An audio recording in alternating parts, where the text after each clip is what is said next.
About a few things, boy. I'm telling you, my family did some crazy stuff, boy. Funny stuff. We're gonna start working on our medieval, um, our medieval village. First things first. My name is Kenneth Bird, and we're building a medieval village from cardboard. We actually got some bigger structures behind us, but we're actually building this entire. Is your cartoons playing? Oh, they are playing.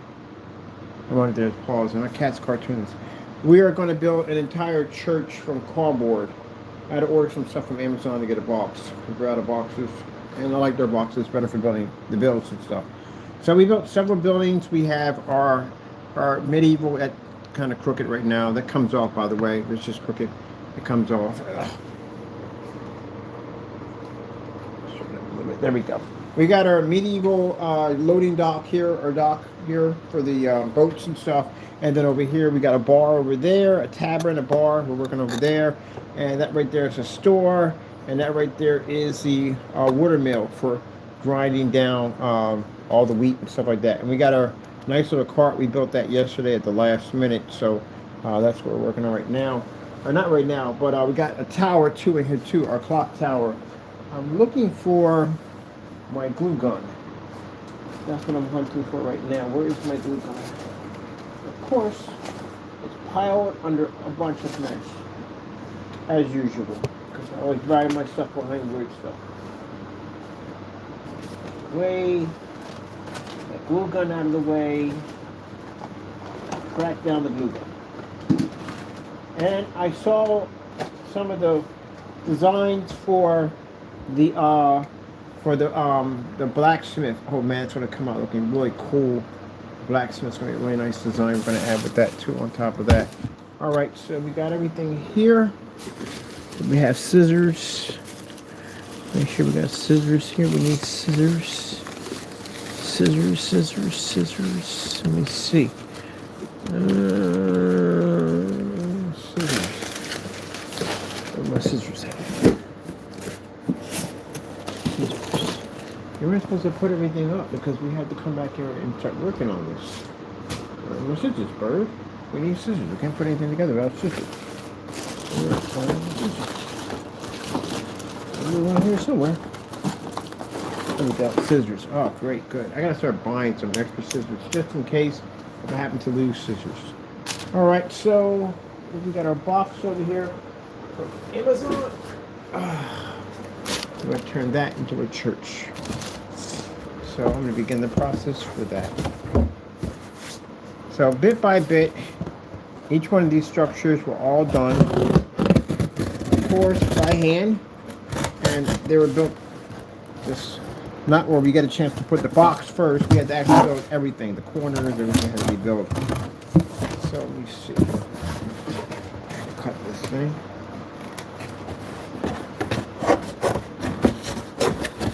Of course, we got the elves. This is Elf Kingdom. Some other mysterious animals. We got a cat for the king and queen, of course. Put those in there. And some other stuff we're going to be building along the way.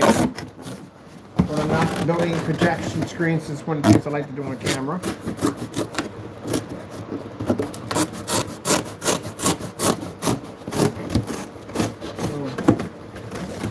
the box cut up. Music playing, and I'll be good to go.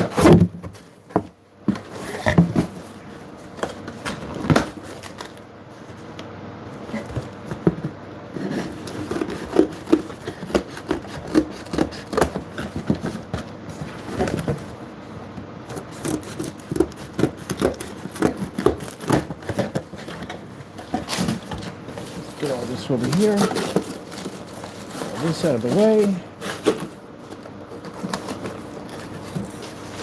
So some nice designs for the blacksmith. So I'm definitely going to get some. I know exactly how we're going to build that.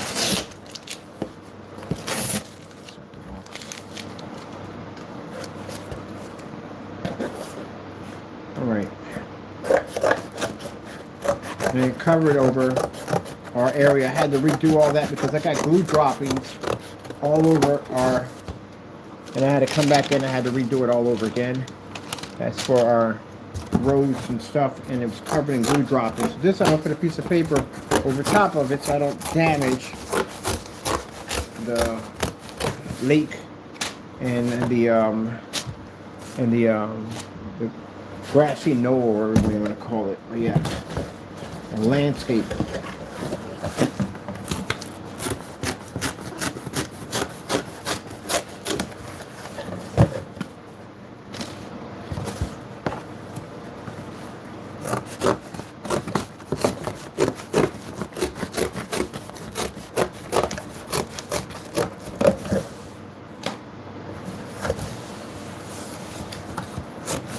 Cut the box up.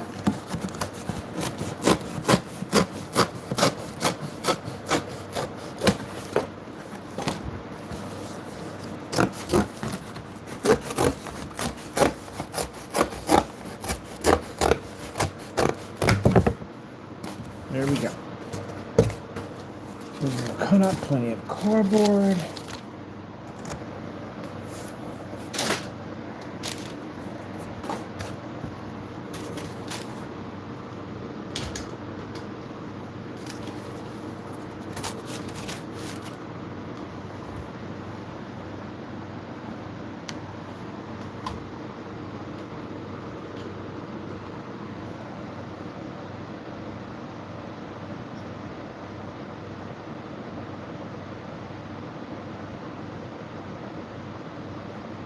Medieval church.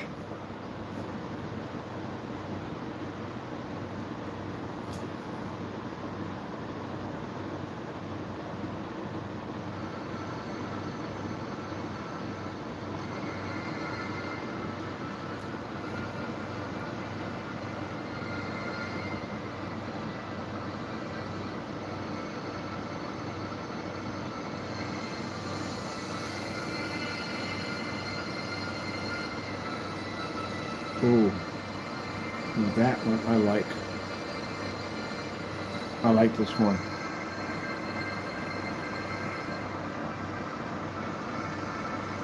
That is going to make a beautiful church. That is perfect. I like that. We're going to build this one.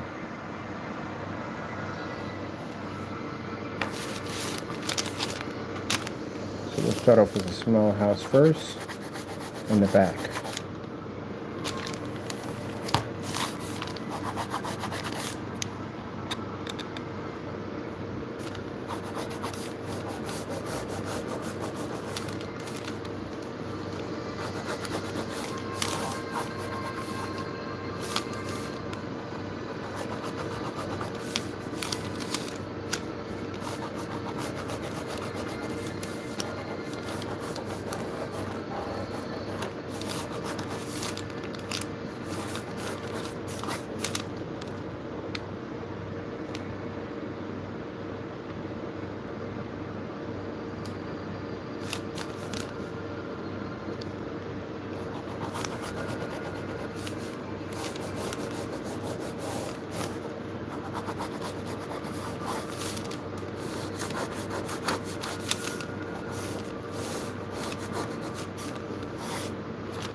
Yeah, it's a funny story.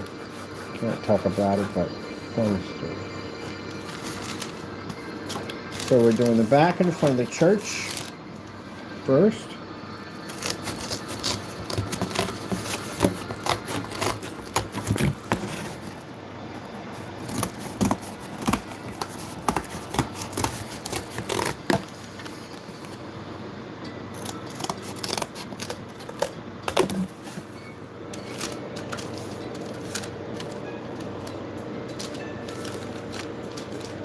Alright, here's the back.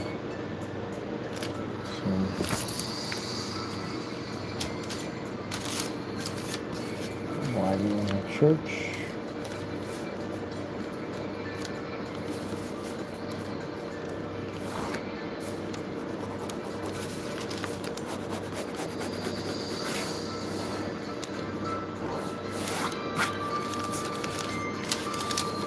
Floor.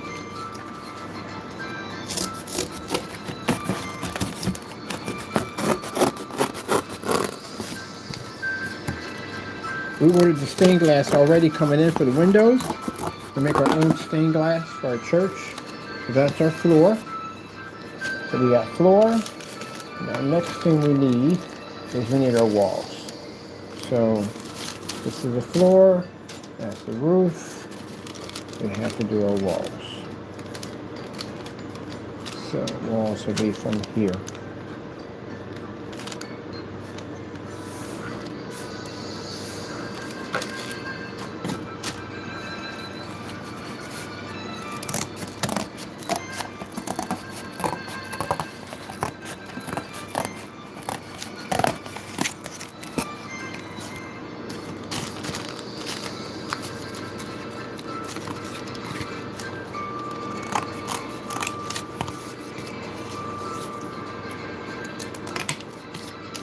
One more. If we can get enough out of that, we won't. Right, no biggie. Let's grab one of these. We should be able to get our walls from here.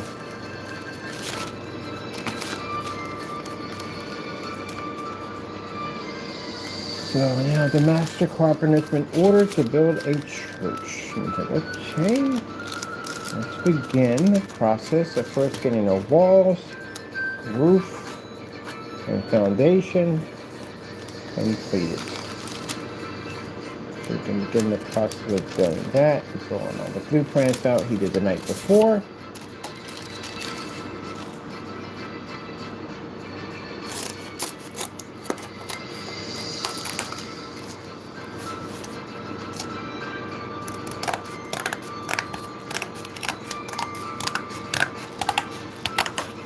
Perfect. I was wondering if that was my ink pen up, if I wasn't. So now we have our, which is nice.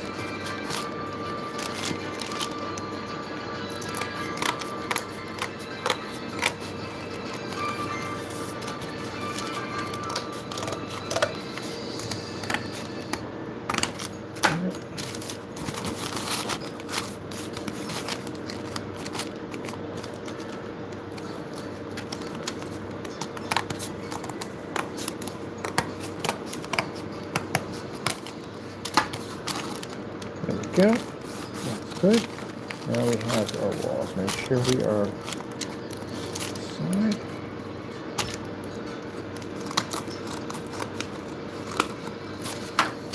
Now let's see what we have here. Let's see. Window. Oh, come on. Not that. We don't want that. We want the other ones building. Alright, so with the windows. We have two on each side of the windows. Here.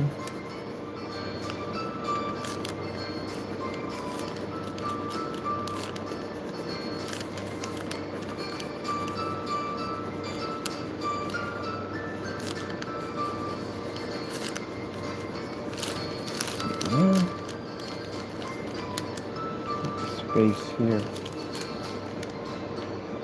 And there's windows all the way through this, don't we? I'm going to put one in the middle. Right there for that. I'm going to put two here.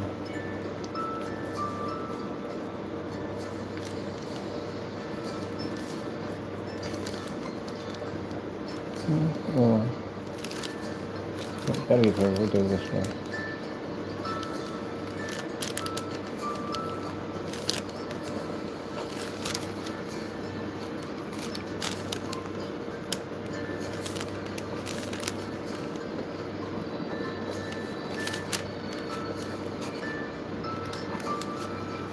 Go.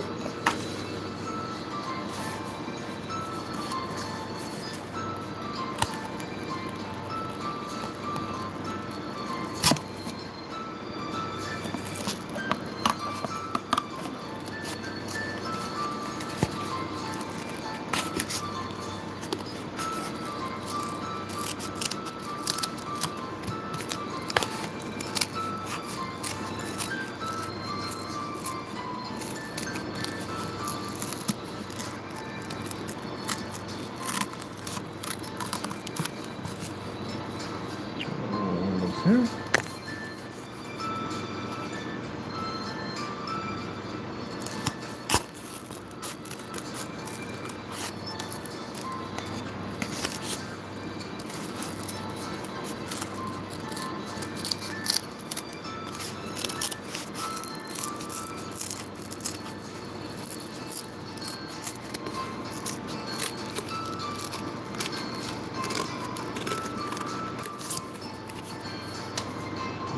There.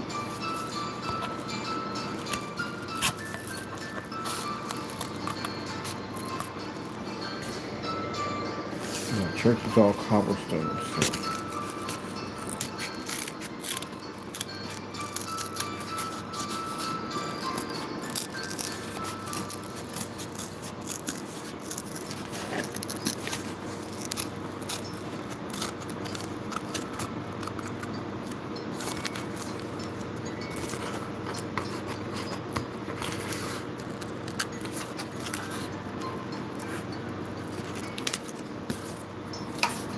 Okay.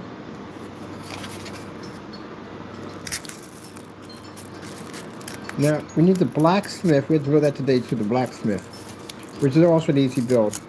But we have to make it so that fire looks like it's always burning. So we're going to get a special light for that.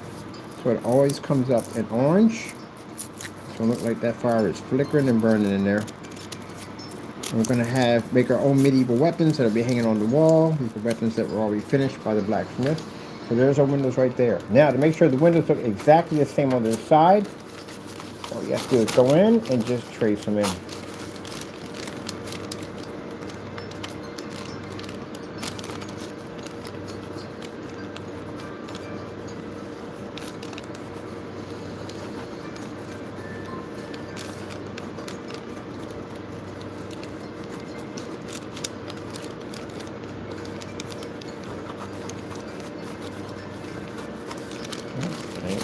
Same windows on the other side.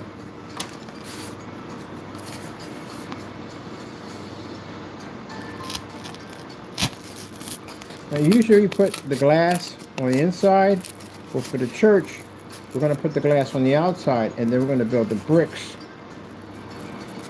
and form around it, and do it that way, so they stand out a little farther. And the same cobblestone technique that I did for the floor, for the tavern, I'm going to do that for the walls, which means that's going to be a crazy job. But, got to keep it real, right? Even though this is fantasy, I would do want to come close to the build as much as possible.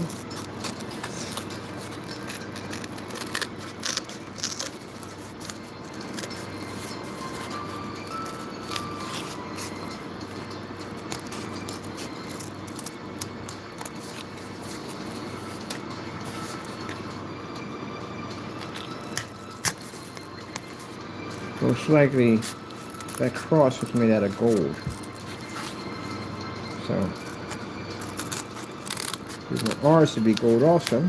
So, I think I'm going to pick me up a cross, piece of jewelry, and crap! I forgot to ask about that. I need it for the PC.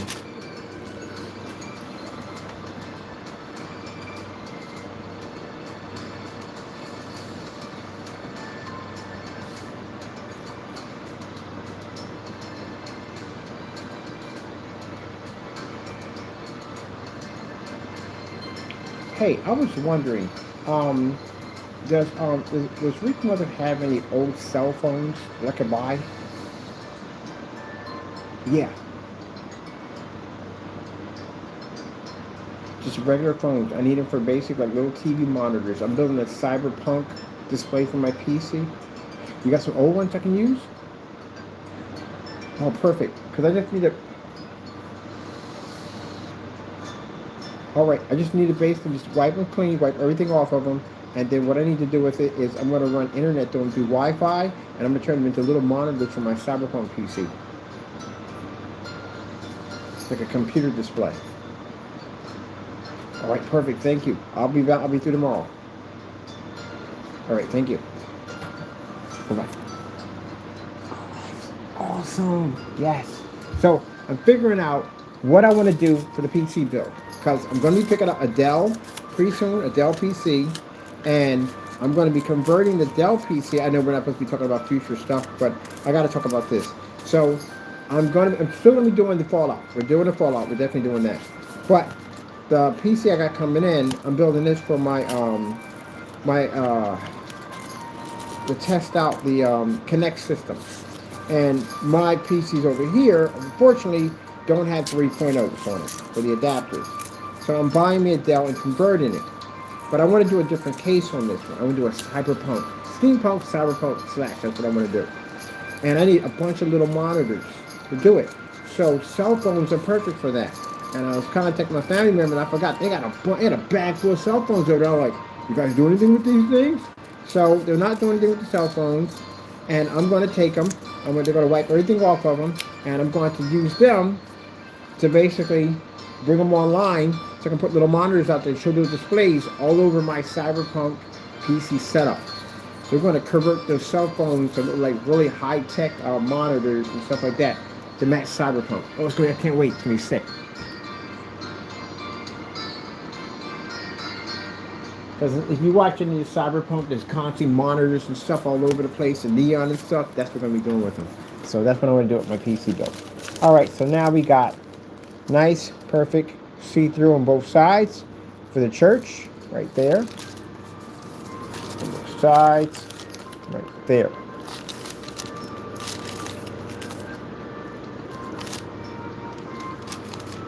I wonder if I'm building the case, it's going to be steampunk too, but it is going to be, whatchamacallit.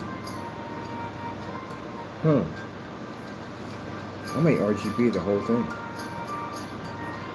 That'd be sick. I should RGB the whole thing, and then basically, for the frame, I want the frame to be light. That's a lot of light. That's super bright. I don't want it too bright. But I do want neon. I want neon. I want bright light from neon.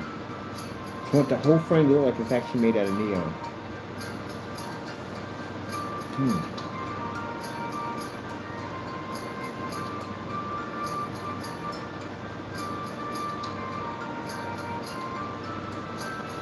That's not hard to do. I figured out exactly how to do it. I think I know how to do it.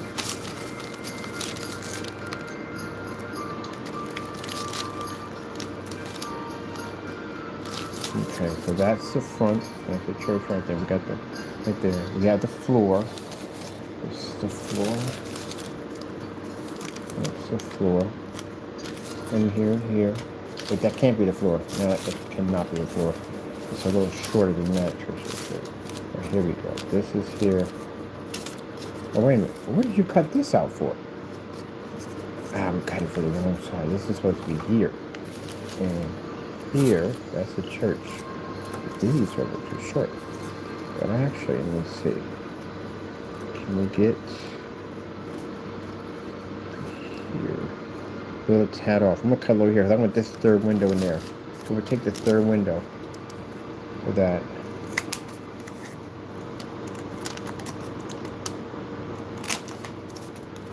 And that'll be for here. So I just need a little slither of this from here to here. Let's see, roughly there.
Please tell me you plugged in the gun. You did? Alright, cool. You did.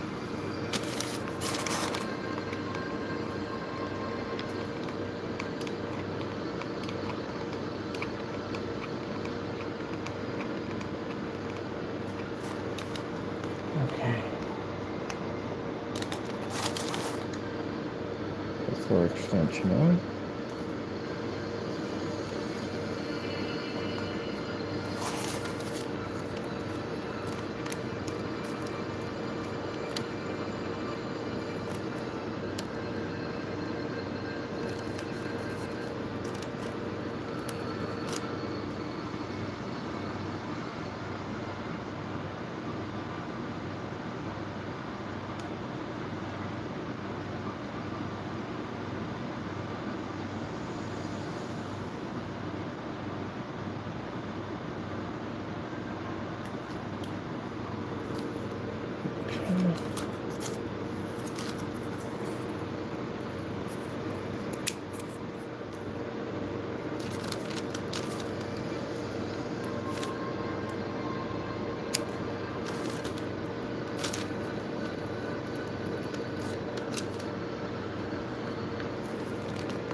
Oh, how dare you?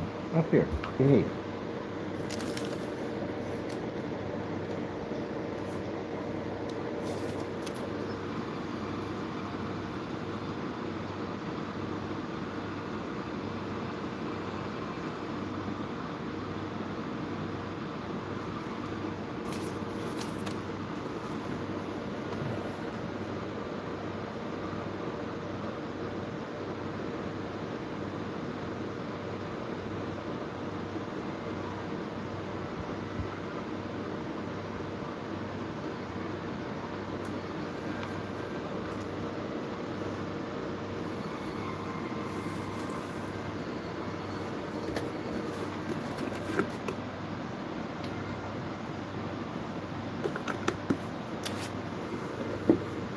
I'm gonna buy myself a medieval mug.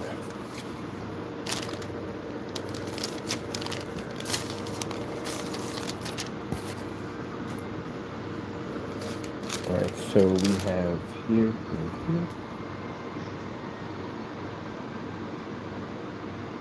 Let's see. That's the back. The roof. So the roof is shingled. Like that. Okay.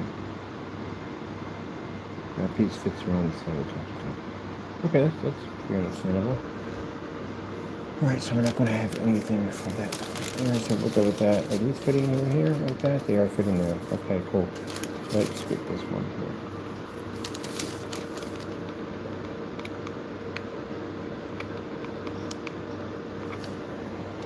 There's some windows on that. Make sure you keep this on the paper and don't mess up my scenery. Check up my scenery.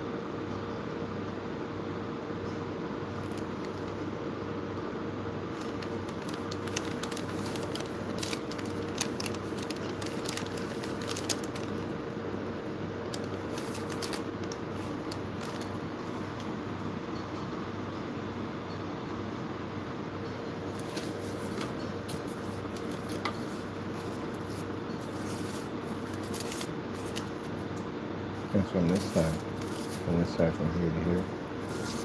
So you have to quite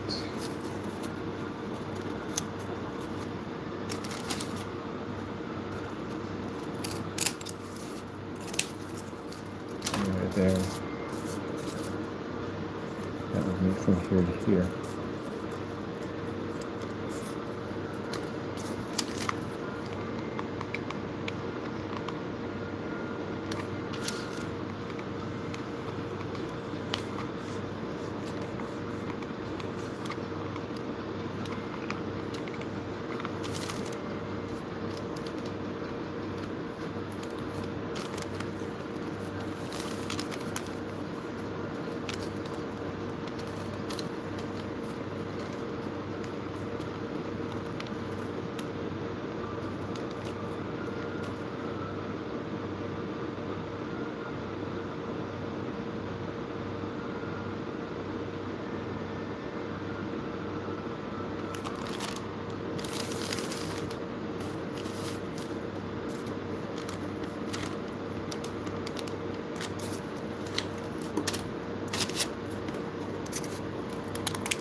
Well, that would happen right near the edge.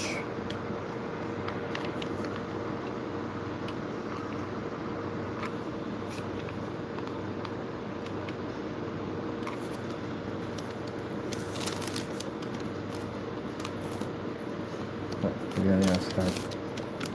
That's on the outside.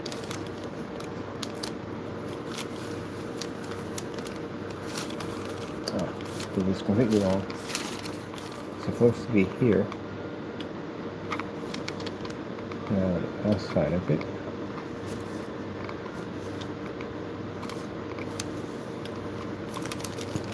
There we go.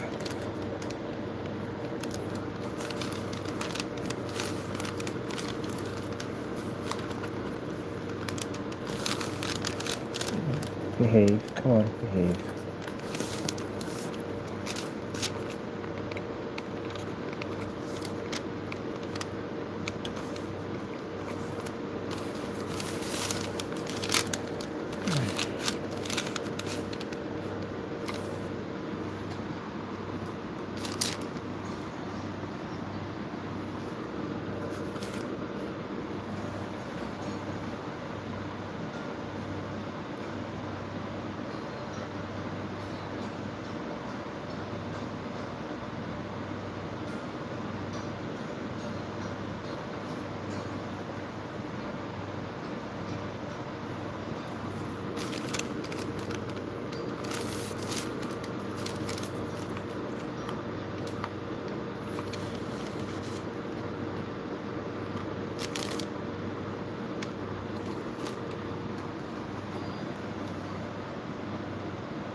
Watch the fingers first.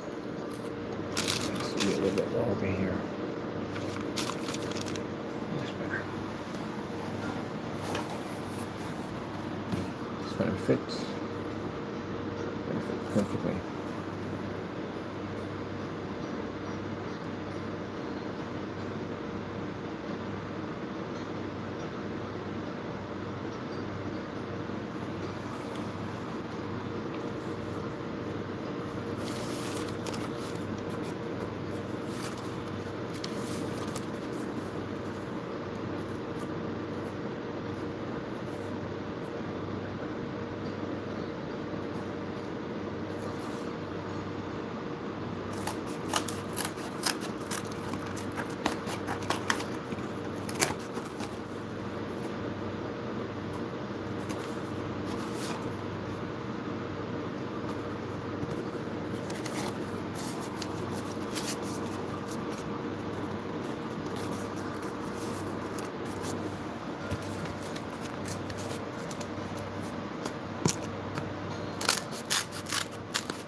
I think we should have it done before Christmas. That'd be nice. We could do some Christmas decoration, holiday decorations for it. So that'd be nice.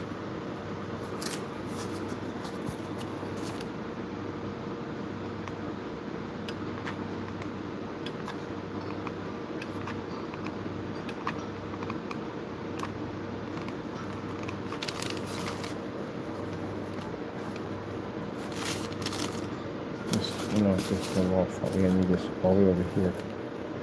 That has to fit. Because there's another wall that goes here that buckles out, and then the steeple goes right there. So this has to all lay perfectly flat on this side.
Okay, so I might want to build the steeple first in the middle and then build the outside edges. That way we can get it even Steven in there. Let me see.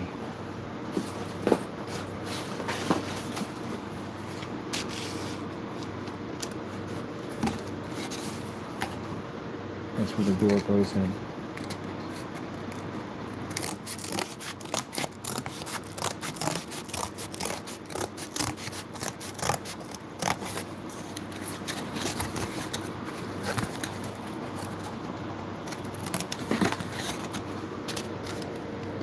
So roughly,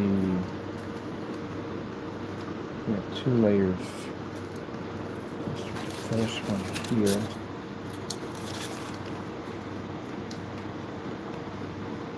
There. Oh, it's right there. So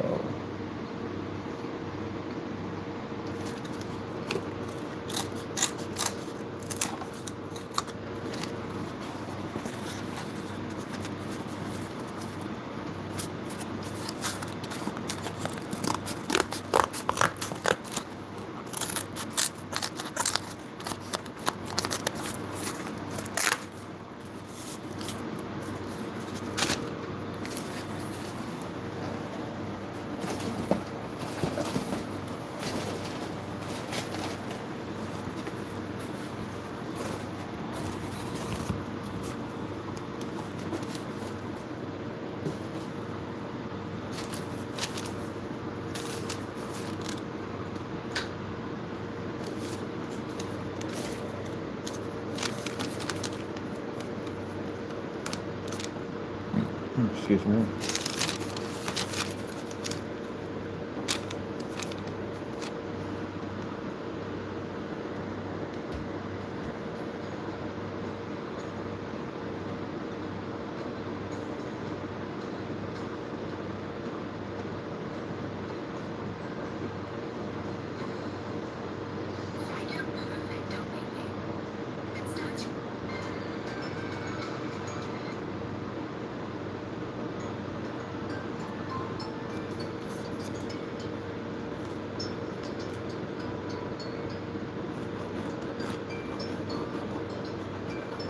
Oh.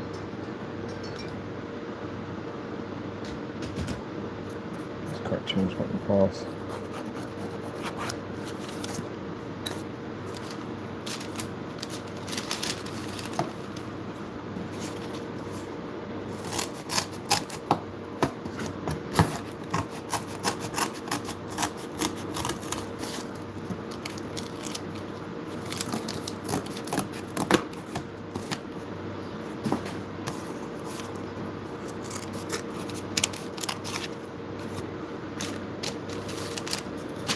Question. Oh, other one's here. So where did the other one go?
Gives me a feeling of which shop. That's what gives me a feeling of which shop you got that special project you're working on. You're counting down the days and get back in there and get to work on your project. That's what reminds me of which shop.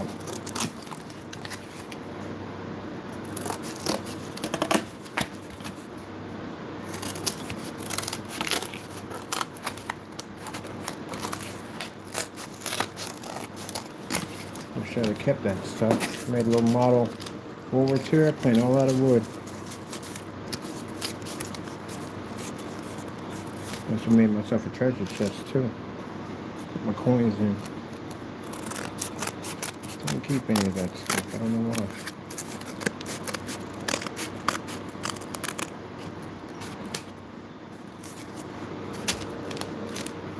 Alright, that's the back part of the steeple. Sidewalls. Everything's getting nicely to this. That's the sidewalls. Okay. Now we have not yet. No doors in the sidewall have steeple yet. So we'll start working on this.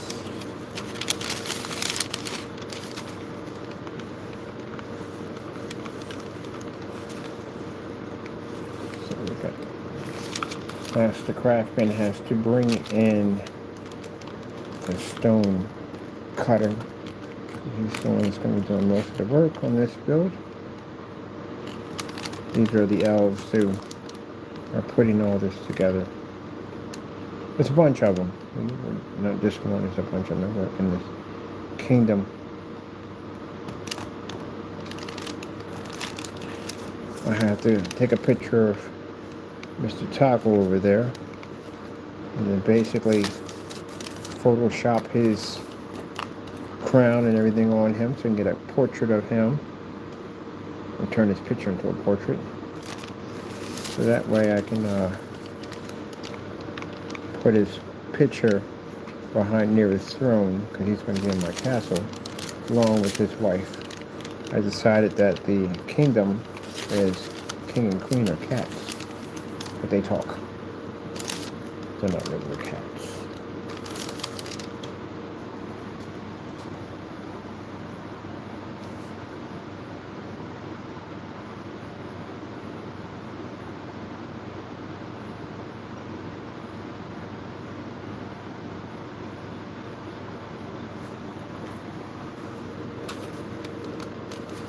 Taxes for the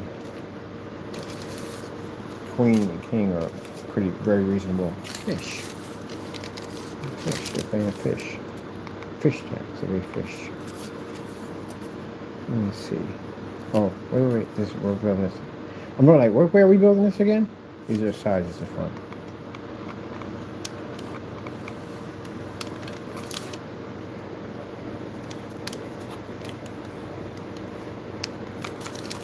So I can't believe we built this, all this, piece by piece.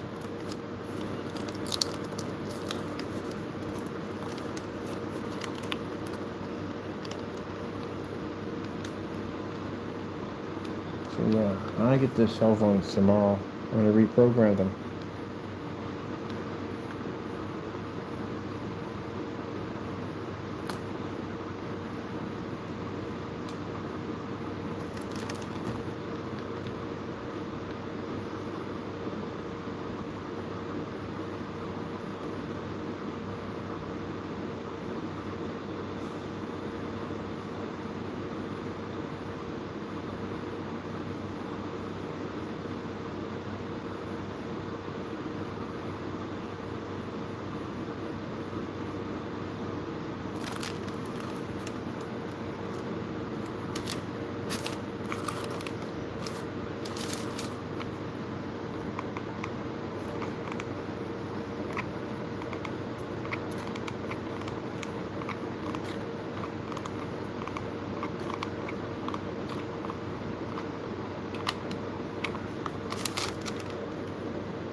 here.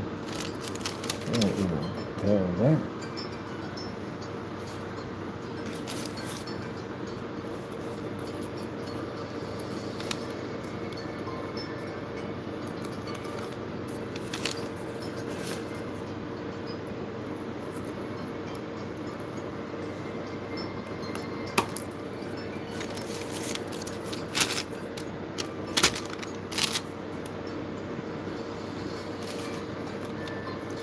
Spider-Man fingers.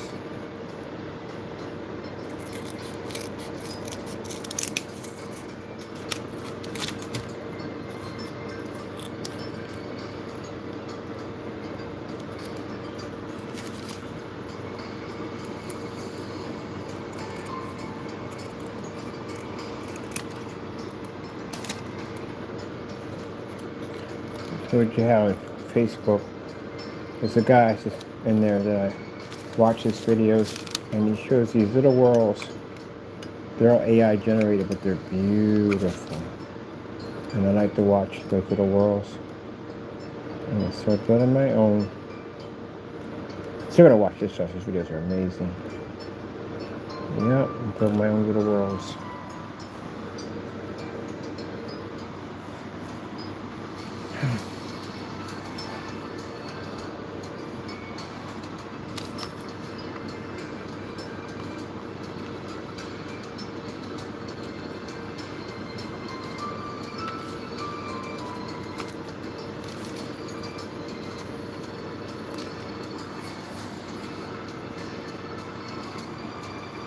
That is the first layer for our church. Come along quite nicely.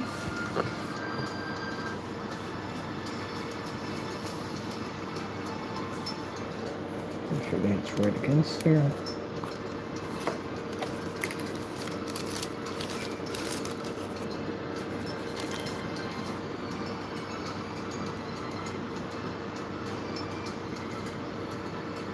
Okay, so it comes from here. It's up top higher, a little higher along than that.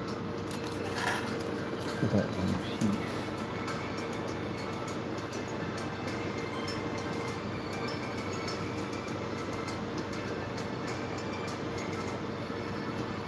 Okay, let's see how it comes down. Okay, that's good.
Bring it from the fan. I got the fan over there.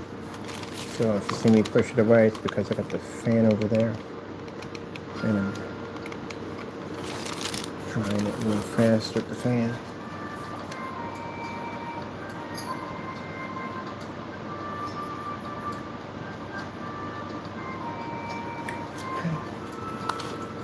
Now we have a center here.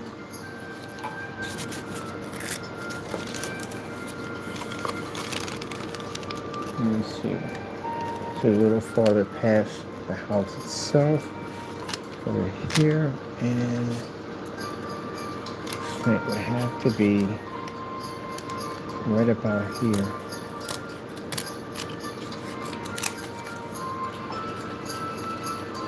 And it'd be a slant there.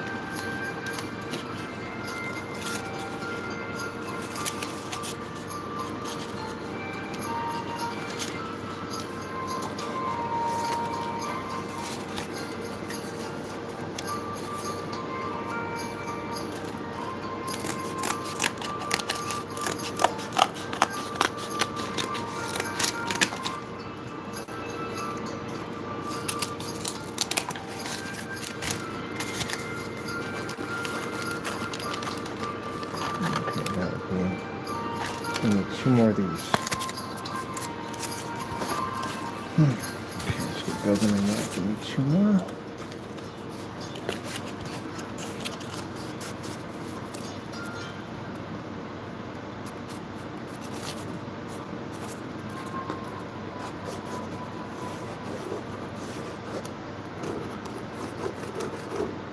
It's crazy because I can't talk about it. I'm actually building my PC in my head. And how I want to put it together. So I'm doing that while I'm putting this together. And then thinking about some of the other cool stuff I want to put in here.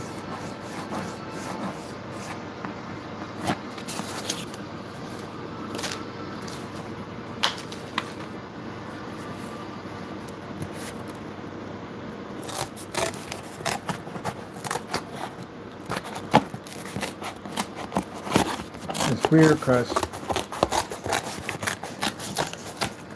I was the one in the family that can put things together just by looking at the pictures. I really didn't read too many instructions coming up. I just look at the picture and I know how to put the whole thing together just by looking at the picture. To this day, I still do stuff the same way. Just look at the picture and put the whole thing together by looking at the picture. Now, once in a while, I do have to go in and look at it, but I just don't really read the instructions. I just put it together. A little gift from God. Let's see, we got our pieces here, here, and here for this side. Make sure we trim this off a little better. To this side. And we have this side. Perfect. And we'll start building our structure for this.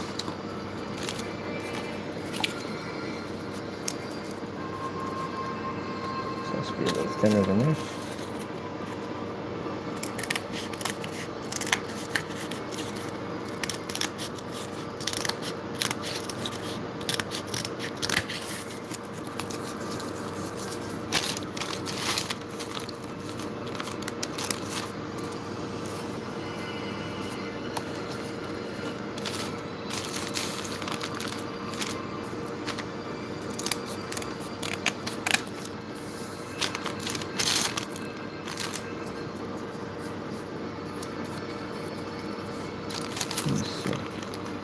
Oh, right, that's good.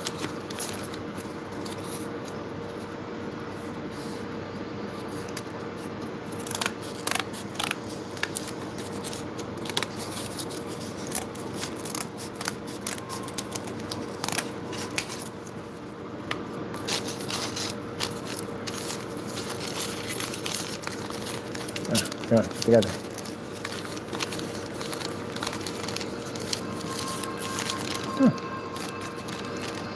That works everything out.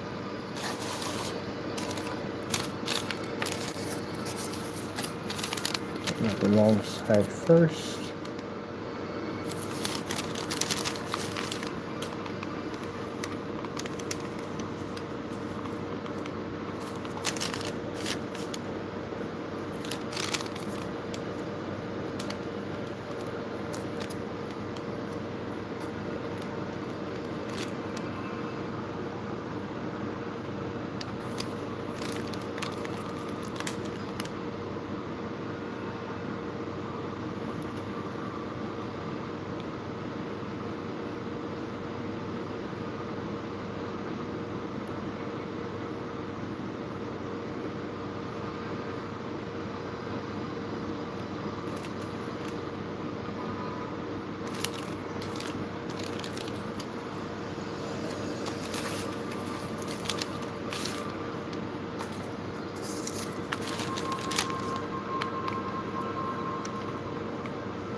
You know what saddens me?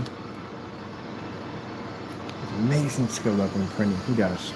Fernando, he's amazing printing skill levels. He does. He's really good. He's really good at it. I wish he would have did something so much better with it. There's so much stuff we could have used him for. He's really good. I just wish he would have went in a different direction. I really do. Really do. I could have got him so much business, man. Because I got people who build. I got a lot of people who build and mod. And sometimes we can't build everything. We need printers. He didn't make some serious money, man. I just thought about a few minutes. I need a giant faucet and a freaking valve. Like, we literally paid him to make it. Should have really do something better with that skill level. And I've been paying to build all kinds of stuff for him, make all kinds of stuff for me. I got other people who print at the end of the day, but he's really good. Wish she'd have just did something better with it than doing that mess.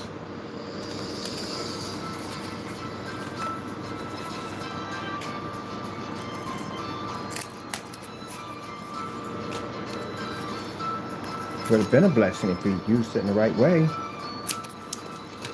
Like I said, the stuff for the fish tanks, yes. Most people pay. I had a fish tank, a big one too. How much money I spent on the stuff to go in that thing was expensive. Could have easily printed out all kinds of cool stuff. And like I said, you put these slits into it, you slide weights into it, weigh it down.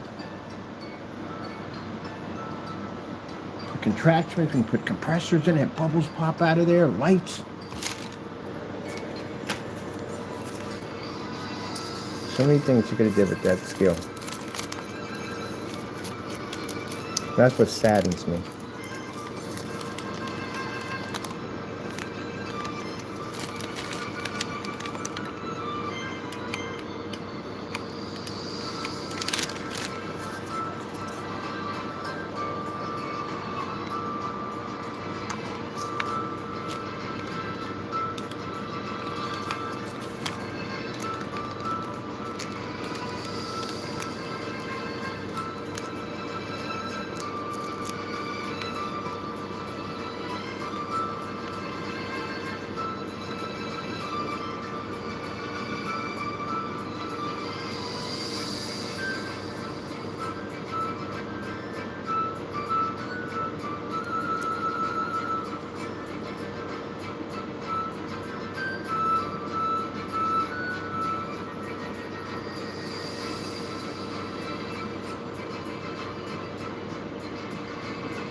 Oh, stay there, please. Thank you.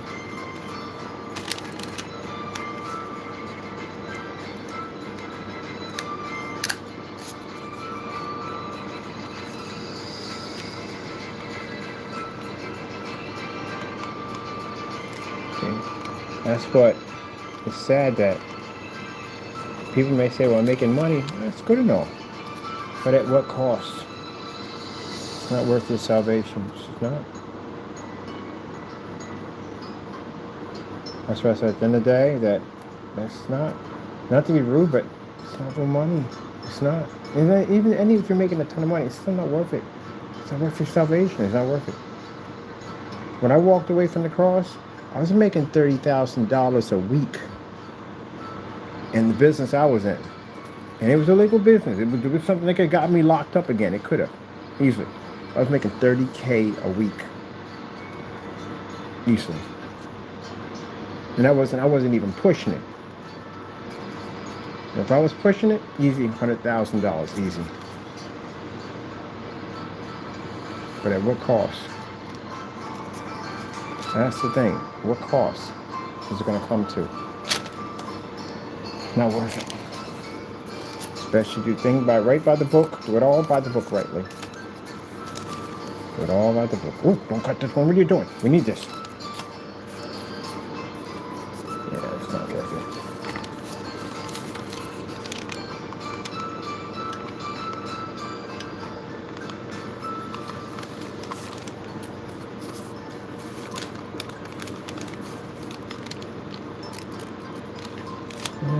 always best to make an honest pay, honest living.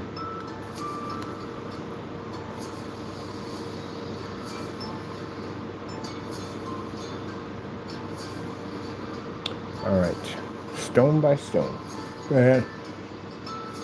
I'm doing this in freaking sections, man. There's no way to warm on the nail stone by stone all day. That's gonna be a lot of freaking work, stone by stone. We have to give it a kind of a stony look to it, like we did the tavern.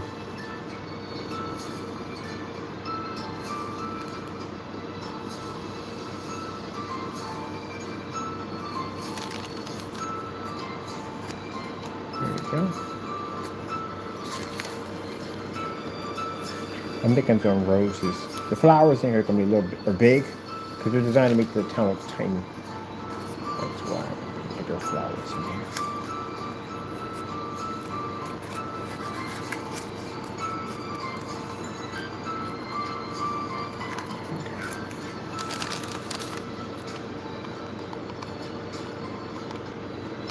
I don't ever want to go through what I went through ever again. I don't want to lose my relationship with God. I don't want to. No, I don't care how much money it is. That's not worth it. It's not. Never feeling the happiness once you lose it. We're still having that debate over there about the trash juice, which is funny. Would you drink a shot glass of trash juice for $10 million? How honest are you with yourself? Most people say no. They do. But if $10 million was sitting right in your face, right there, and it was yours, you could take it, and all you had to do is drink that trash juice, you don't know yourself at the end of the day. You would take that money. A lot of people say no. If it's sitting in your face, you would take it. Because you know why? Your life would change dramatically. You know? You don't have to work the job anymore. $10 million you won't. You're talking about tax-free? $10 million? Well, that's a crazy risk, man. That's a crazy risk. It is. But if you think about it, $10 million. And your mind starts functioning at 100 miles an hour. You start thinking the way you would never think. Like, well, I could retire and buy a house I want and never have to work again. I can help other people out with it and stuff like that. Yeah, it's different when it's in your face. Yep. So my friends were like, no, I wouldn't do it. I wouldn't do it. Yeah, if that money was sitting in your face, yes, you would. Yes, you would. See, I'd be slick. I would call EMTs, have them outside waiting with antibiotics. To flush my system. Be on a freaking 24-hour drip. Flush my system full of antibiotics. Hopefully I get out of that. But it's funny because it came up quite a few times on Google. So I'm not the only one who asked that question, because Google warns if you do it, you know what I mean, the outcome is bad, the diseases and all stuff that can happen, you know, stuff like that. And funny, one of my friends on Facebook works for sanitation. I got a few that work for sanitation. And the guy was like, it's funny because that conversation has come up quite a few times on the truck. If we do drink that trash juice.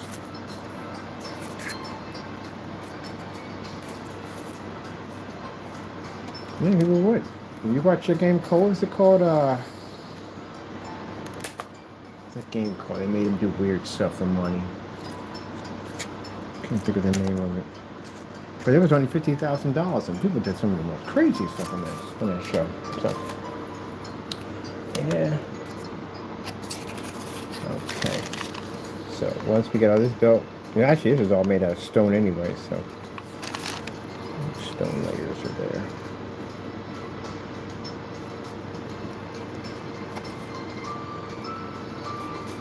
I gotta get me a freaking Nintendo Switch. Sorry, Twitch.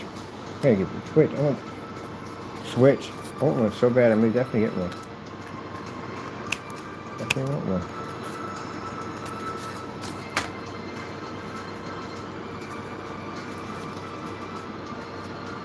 Got a friend in DR. I'm gonna kick her butt in Mario Kart. Okay. piece to go in here nicely. It is fighting me a bit. Put the little thing in.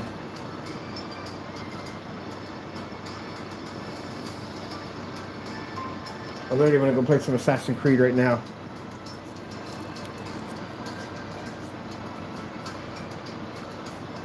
Oh, Taco Bear. You gonna make some biscuits? Taco Bear's gonna make biscuits.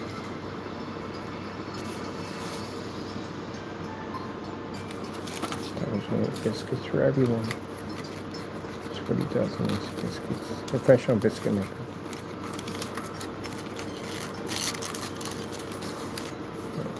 Trim you off just a little bit.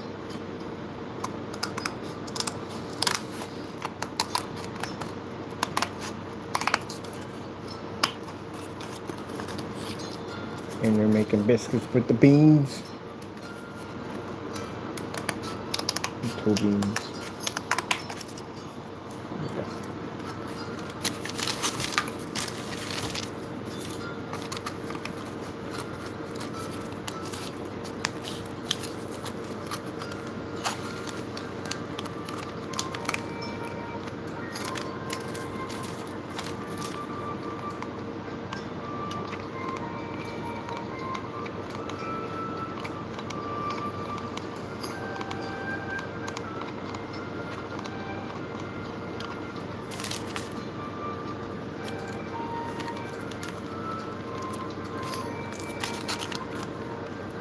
Winter is coming.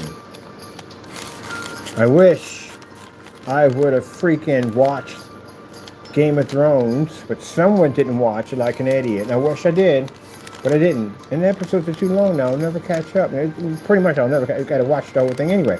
But there's so many episodes my sister watched. Every single episode. I wish I would have watched it, because I heard it was freaking epic. And I ain't got the attention span to watch it now. I got to get back into my Wednesday. I haven't watched that one yet either.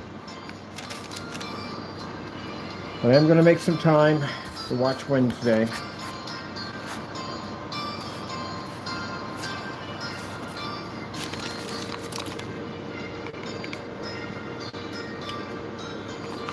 My friend got the Wednesday cereal. She's like, oh my goodness, this is crazy. Yep. Wednesday cereal.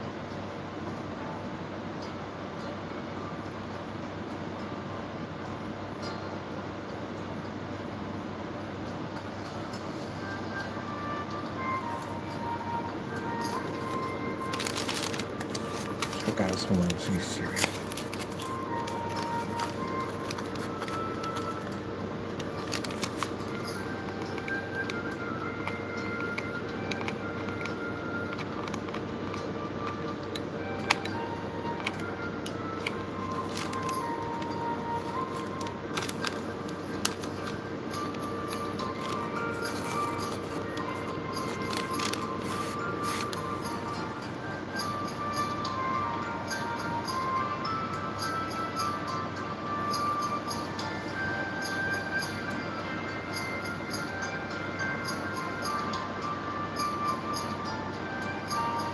I gotta get back to watching my cartoons. If I don't watch my cartoons, man, I feel like I'm aging. I gotta get back to watching my cartoons. My Craig in the Creek. My Unikitty. I love Unikitty. My Shaw.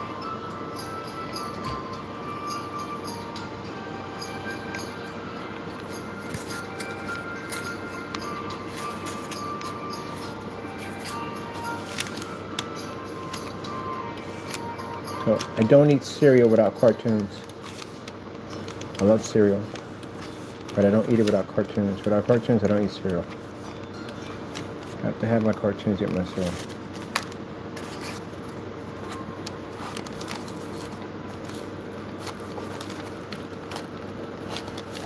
All right, let's get you in there nicely.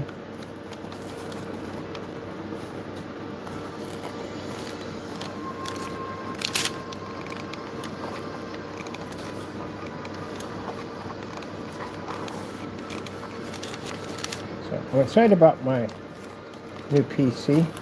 And why? Well, like I said, these are nice, right? But they can't play the heavy titles. And there's some heavy titles I want to play badly. I can't because my PC's over here. They're designed for arcade and one's designed for work. So now the one I'm building, basically I can play all the heavy games now. There's a lot of games I have on my list that I want to play so badly, but I can't because my PC's not for it right now. But the one I'm actually building now, oh my goodness, I'm not getting a chance to play some crazy games. Yes. I got a bunch of games in my category for free. Free games that I want to play that I can't play them. But now I can play them. Because the PC I was best to be able to get, it's going to allow me to do it. I'm going to convert a Dell. Convert a Dell. Only need a 3050 graphic card. That's all I need.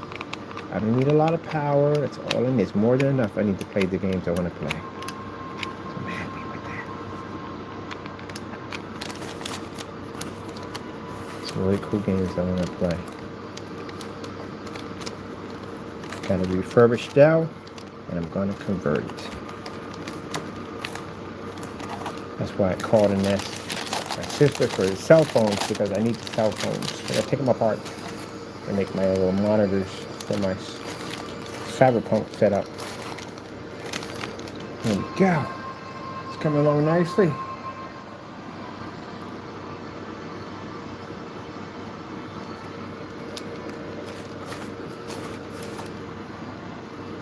Church.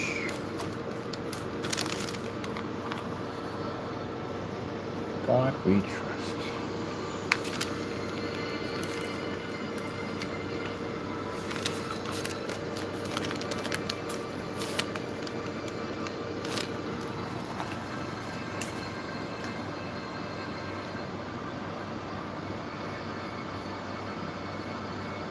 Wait, is it a church attached chimneys? How do you keep a church warm?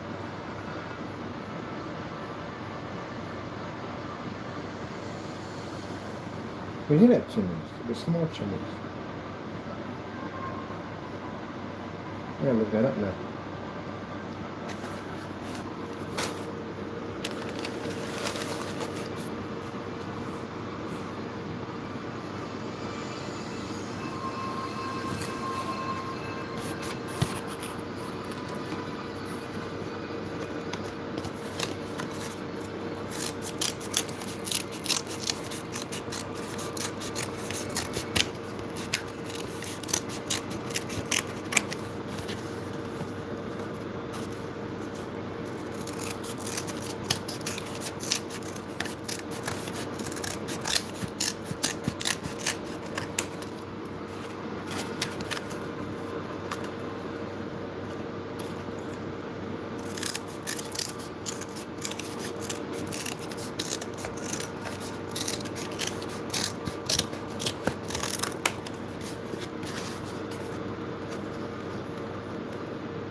A little bit more.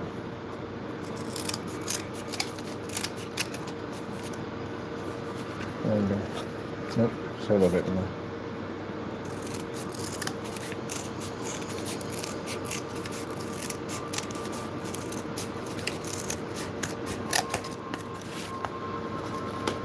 Oh, that's perfect.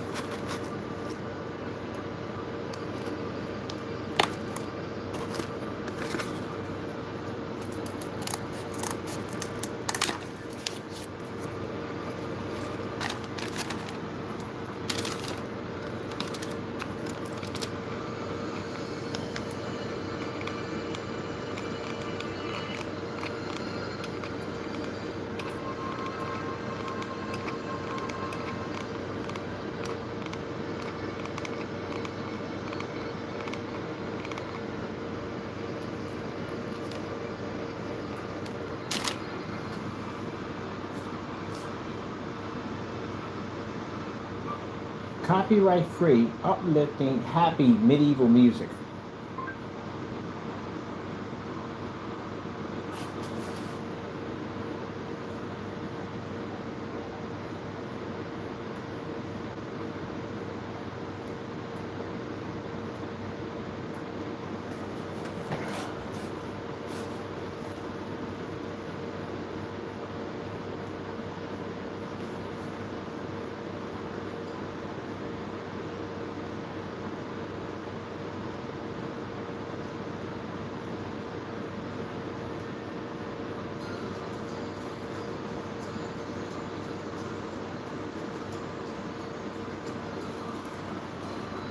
That's better.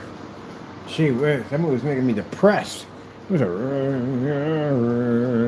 And sheesh. Happy uplifting music. Alright, let's see. Now where are we at on this?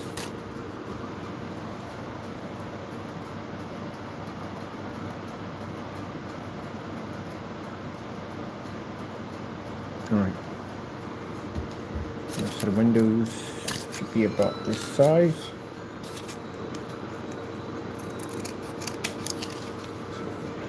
Here. Are there any windows in the front? There's 2 windows in the front. We're going to do 1 window around. That's what I'm talking about.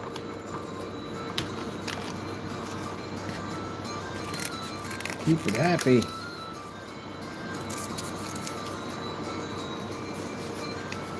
One to the back.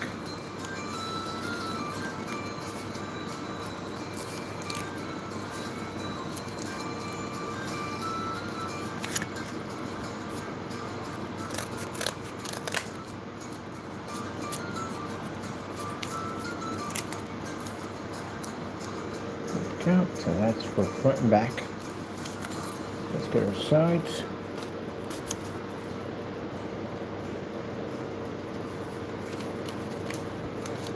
The same size, is that right? So just about a little bit off.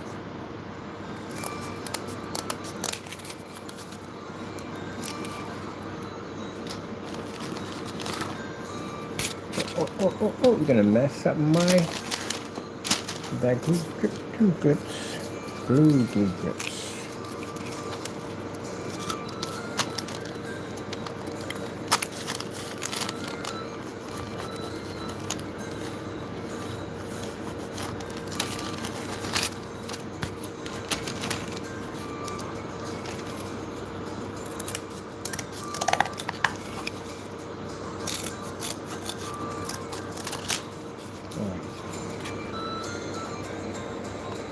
That.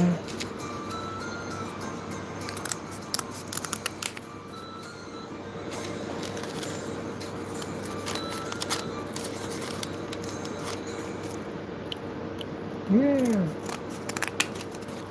All right.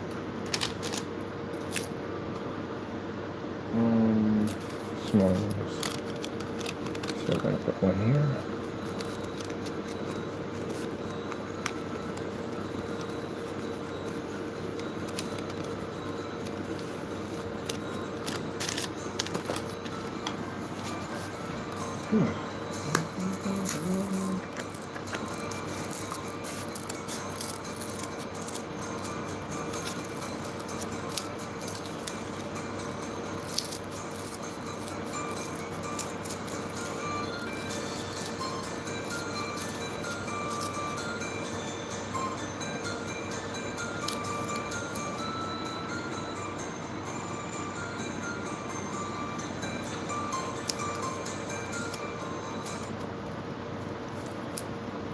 Put on loop.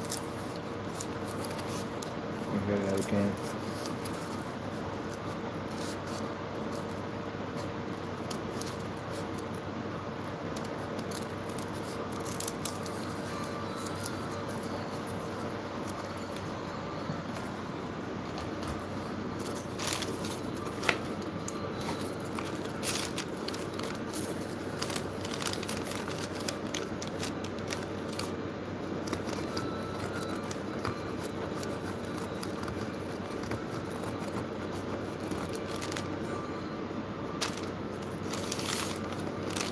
So is that something we can do Vikings? Oh yeah, heck yeah.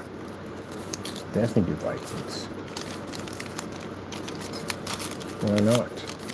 Why not do Vikings? I think that'd be awesome.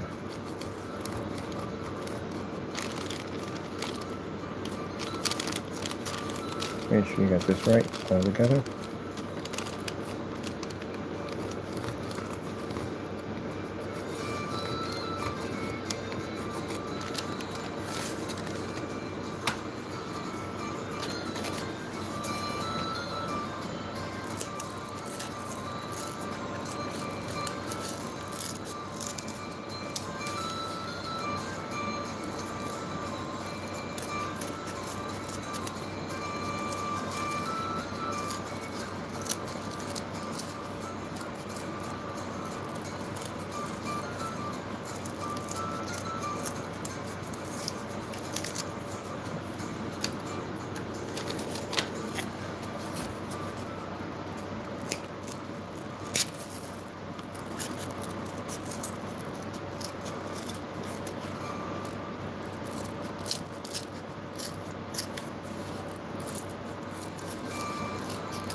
Music's turning itself off. What the heck is going on?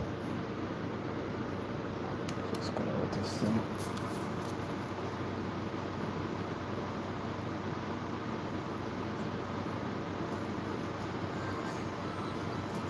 Music changing.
Yowza.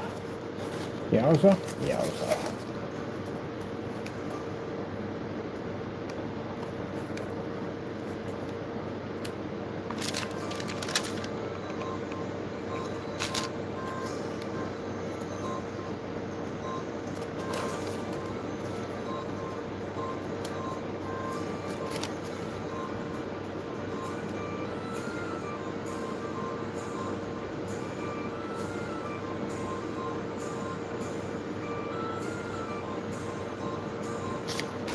Now we're not worried about closing this up, and the reason why, because we're putting the glass on the outside and we're going to build a frame around it, which makes it much easier than putting it on the inside. A lot easier. And with the long brushes, I can get inside through the windows easily and coat the entire thing. So we're going to make a special black. It's designed to bleed through everything. The bleed through process. So it means we touch something with it, it spreads out. We got to make it ourselves. It's easy for me to coat these things a lot faster. Whew. Man. Alright, so what stage should we have next, my lord? Let's see where we're going next. Okay, that's one part top. We have to build the other part to it. From here to here. Oh, but surprisingly, that's the perfect size. Actually the perfect size. What in the world? Thank you, Jesus. Man.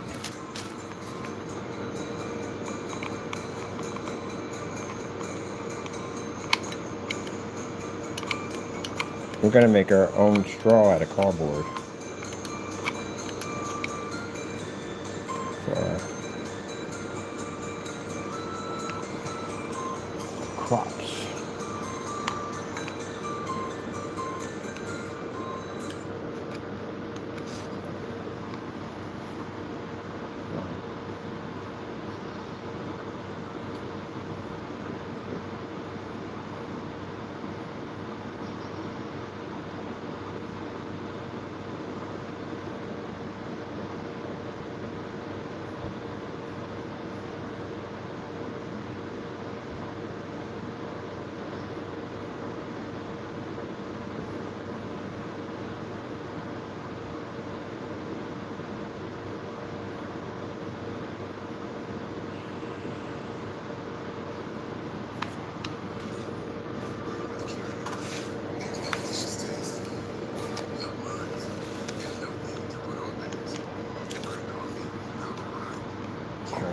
I hadn't had coffee in freaking years.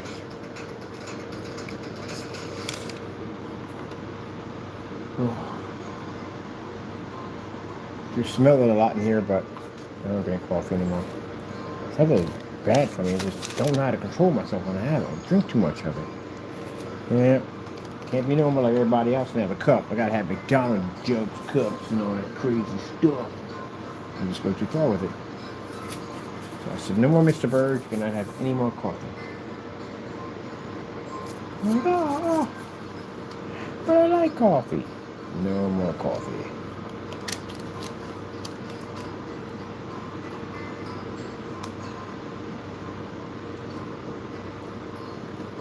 Do you want to do it this way? No, I'm going to do it this way because it's got to overlap.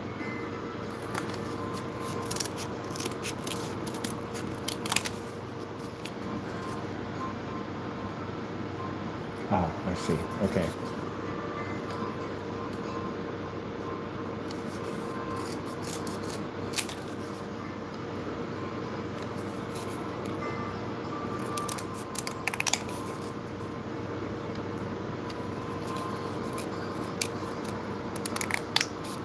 And gone.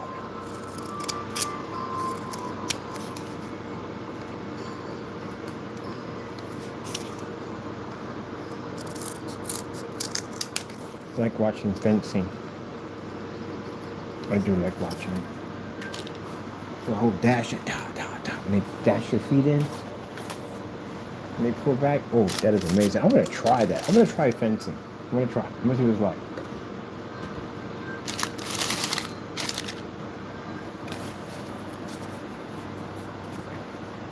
Mr. Bird, for the 1,000th time, you cannot use more. Yeah, you kind of can. Yes, you can. Yes, you can. Yes, you can. You can use martial arts and fencing. Okay, so basically, if you're playing by the rules, no, you can't. But it would be funny to watch, though.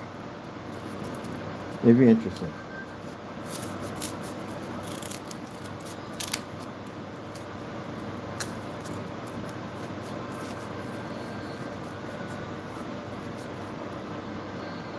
Yeah, it would work out fantastic. If you were able to block their sword down and thrust kick them in the chest and push them away, oh heck yeah, it would become fantastic.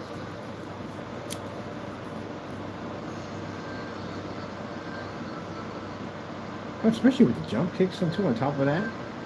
Oh yeah, that'd be pretty cool. That would be freaking cool though. I wonder if someone combined those two together, fencing and martial arts. And I gotta look this up. I know somebody did it. That's one thing cool about YouTube. Somebody did it.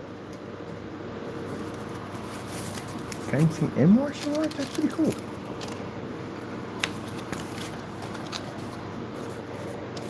That's not strictly for fun, not to hurt somebody, but for fun.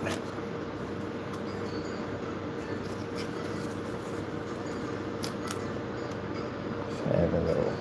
When people do medieval fighting and all that stuff, it's very fun to hurt nobody. It's kind of fun.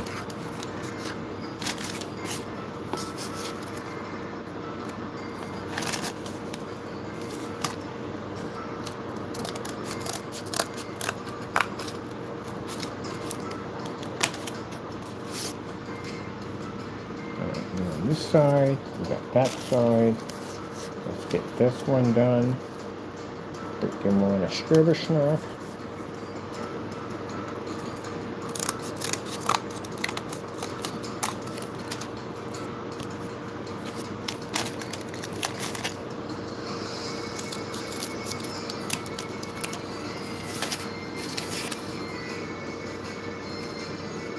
It can't be taller than the tower. Nothing taller than the tower. The tower's huge. Let me see. Yeah, it won't be taller than the tower. The church steeple is supposed to be tall.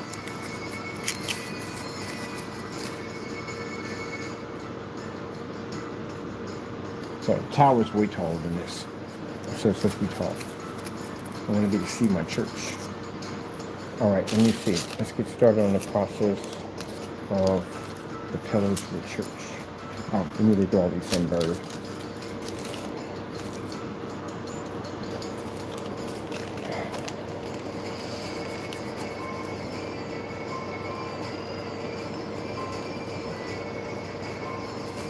I love the bagpipes. I do. I love the bagpipes. I always took the bagpipes since a child. I love the sound of them. And that kilt is banging. I would love to be able to rock a kilt every day. I would. The bagpipes, I love the bagpipes. When I die, I'll play it at my funeral.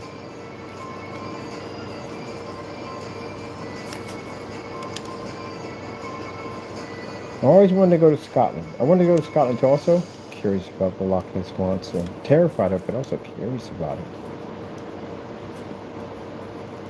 Especially if you get a chance to go to one of those old taverns and they tell those folk tales about the Loch Ness Monster. Yes, I would love to be there. Listen to all that.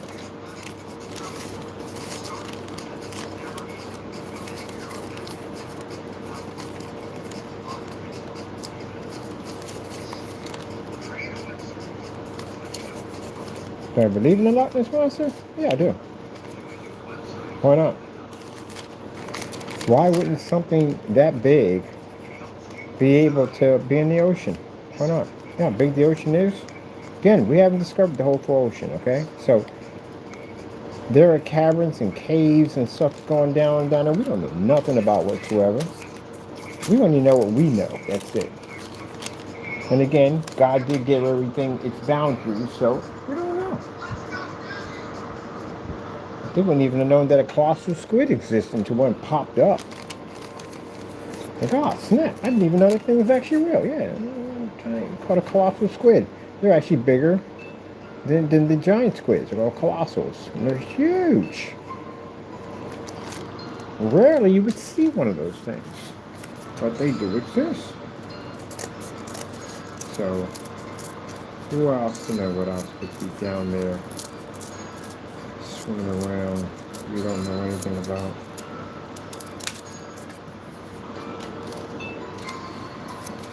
Remember, when the earth was flooded, the sea creatures would have survived it because they swim under the ocean. Anything on the land would have died, especially birds. Birds too. If birds have to land sooner or later, they would have died. But something that lives in the ocean would have survived it easily.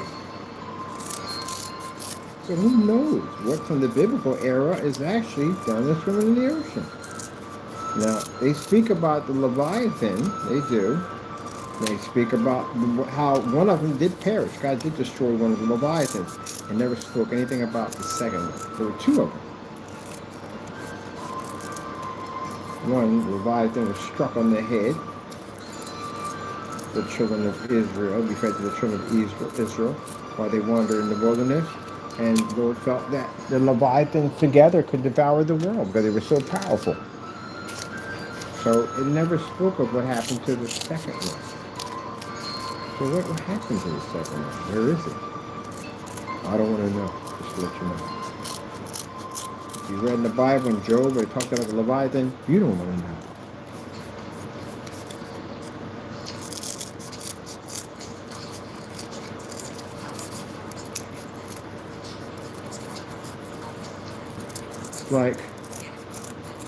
Like the animals of the world, basically, they attack for the simple fact of protecting their territory or they're hungry. A Leviathan was a different creature. It wouldn't have basically attacked because of fear, and it wouldn't attack for the sake of basically hunger. It would attack for the sake that it knows that it's basically more powerful than us. It would be the dominant. That's what made the Leviathan different. So it's not a creature at the end of the day that would base it in the day would attack you, and it just attack you for the sake of attacking you. Creature to be feared. Leviathan was a little different.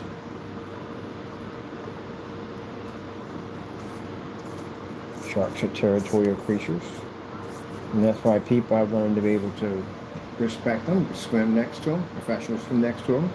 See sharks, and sharks don't just lash out and kill people. And yeah, they are the ultimate eating machine, but people swim around sharks all the time.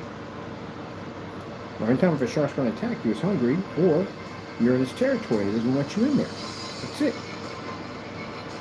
If that was the case, you could never go in the water. Because everybody going in the water would be attacked by a shark automatically. If it was like that, it's not like that.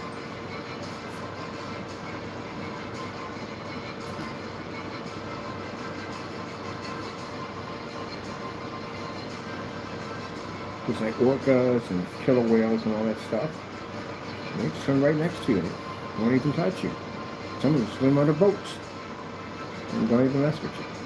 This is a different type of creature. If it's sawing in the water, it's coming for you. Not because it's hungry, and not because it's territorial at the end of the day. It's because it can.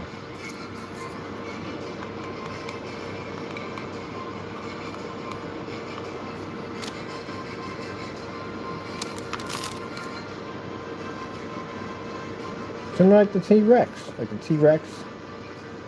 The T-Rex just attack you for the sake of just attacking you. Because it can. Matter of fact, just about everything in that particular era would definitely attack you for the sake of just attacking because it can. When you think about it.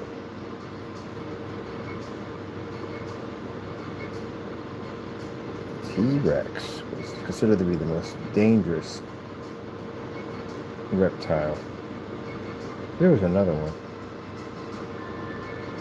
Well, it was considered to be the most dangerous, but we don't know how many different types. Every time they turn on, they're always digging something up and finding something new.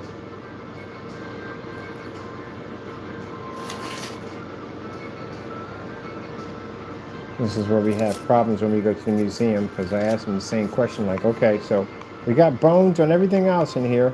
How come we got our bones of cavemen in here? We got mannequins in here on cavemen. So you mean to tell me you dug up all those bones, all these different types of species of lizards and freaking birds and all kinds of stuff, fish, but you haven't dug up anything on a caveman?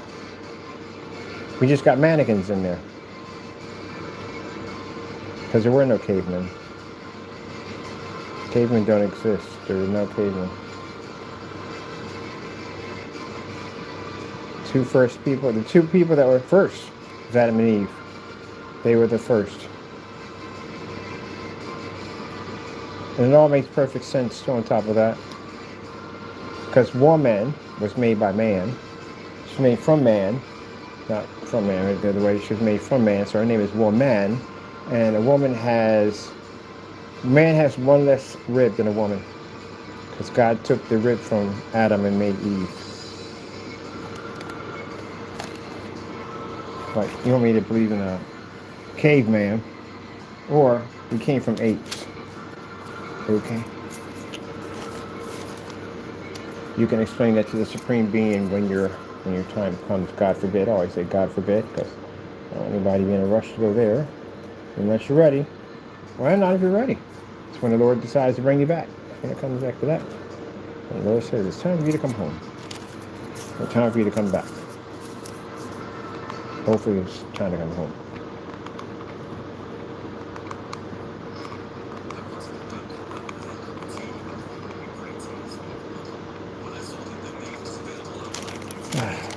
Getting there, my Lord's helping me put the church together. Thank you, Jesus. Thank you. Rebuild it, put it all together. God talk to you every day. Every day. Talks to me every day.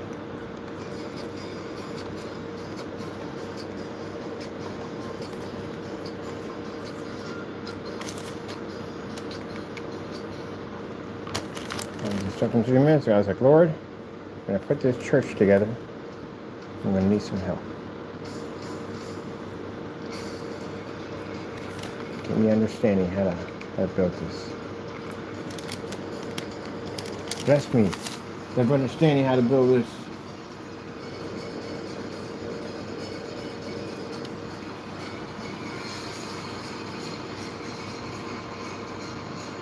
Dragon Castle. You're playing some action music. Well, that music will come in handy if we're actually getting ready for a war.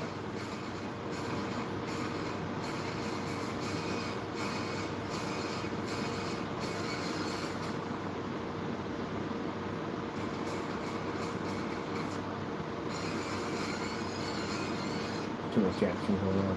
Way too much action. Way too much.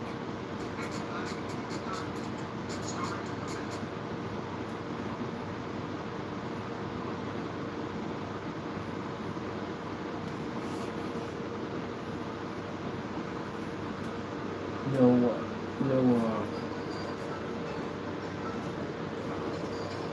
what? Oh, free.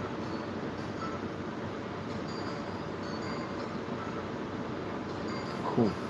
That's free.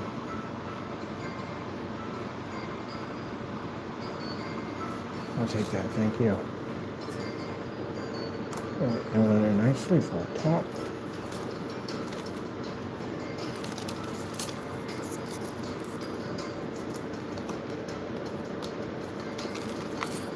Yeah.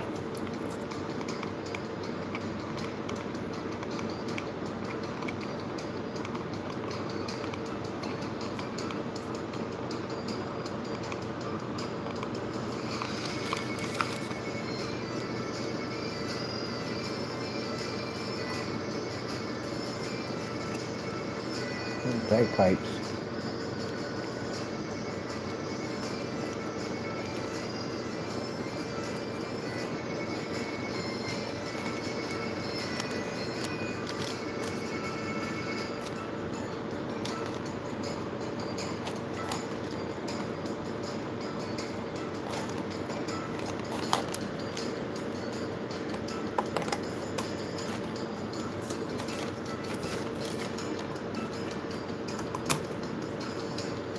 Oops, I'm squeezing that too hard.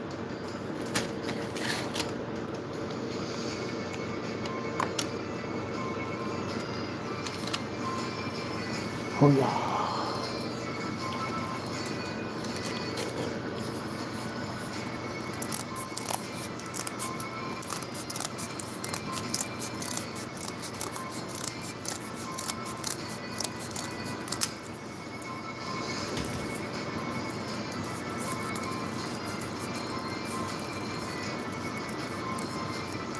It's interesting. The whole entire era of people gone. Like there's descendants, of course, there's descendants from the entire. But the whole style, the whole civilization gone.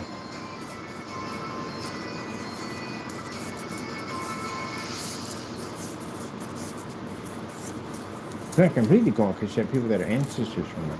But still, the whole way of life, all of it's just gone.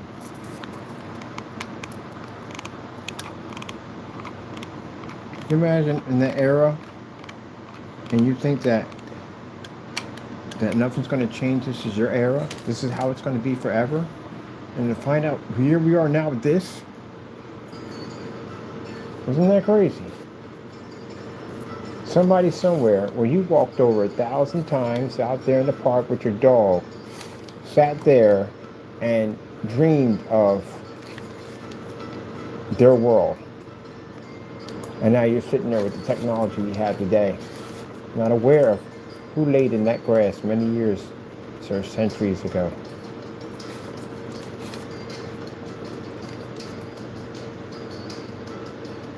I find that real interesting.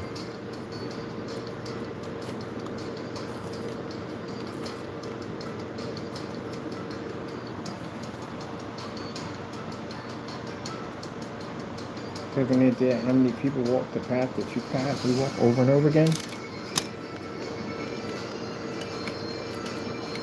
Well, and long after you have left this world, someone will walk that path too. Could be another century, another time.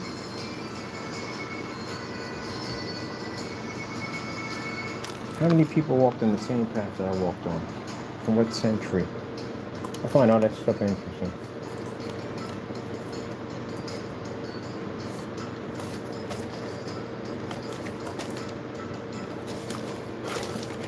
A little bit.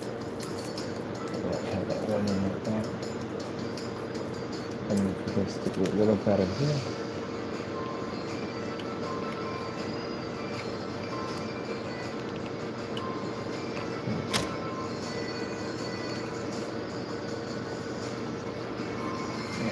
For this.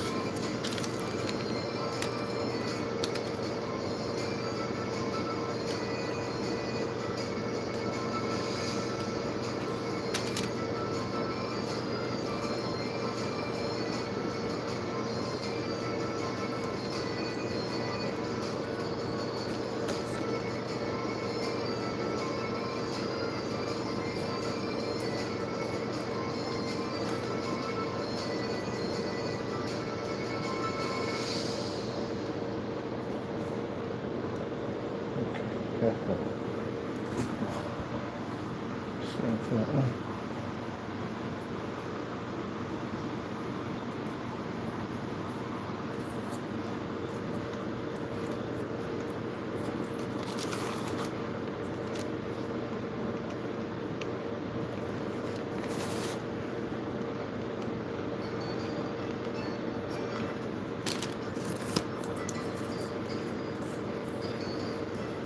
Ouch.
What's up, Puss in Boots? How you doing?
Get in there.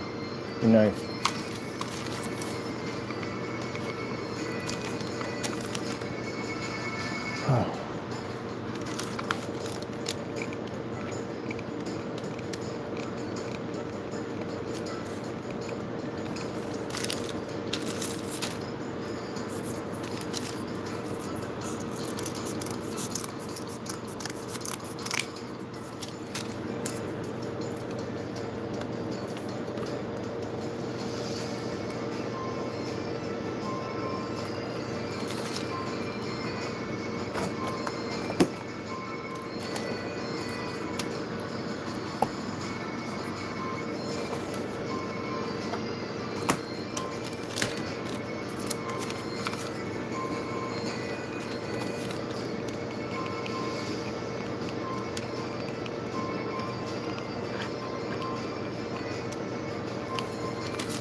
Oh well, where did that go to? We just cut that piece.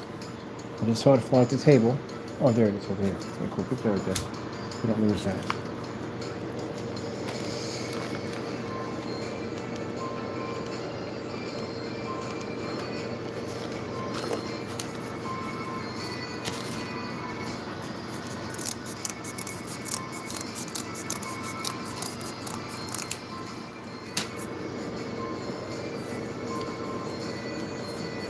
Ouch. Mother George. Mother George.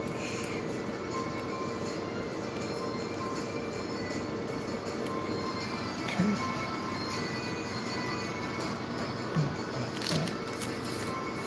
Yeah, from side to side. Alright, let's screw it all the way down. The bottom half has to be done.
Ouch. Ouch, ouch, ouch. Ouch, ouch, ouch, ouch, ouch.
No, Spider-Man fingers.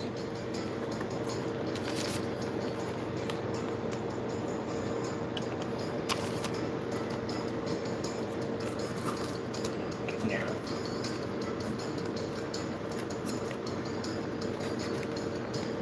Oh, get back in there. Get back out there.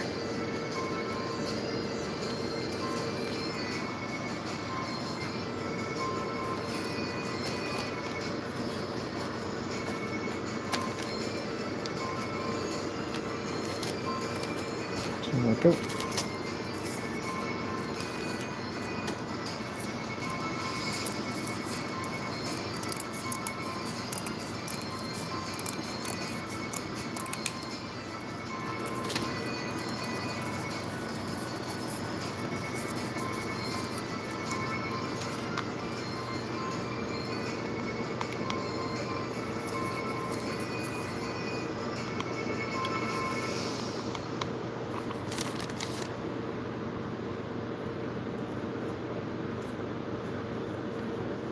I'm gonna do tomorrow. We're doing portrait because we got a big enough screen for it. That's why I do 2 projectors at the same time on the screen. We're gonna be replacing the bottom half of the screen because it was some scrap pieces I found and it's not working out too well with the screen. They're old pieces. I gotta replace them out for the new ones, so I put the order in already for them. They're easy to replace at the bottom, so gotta put those in.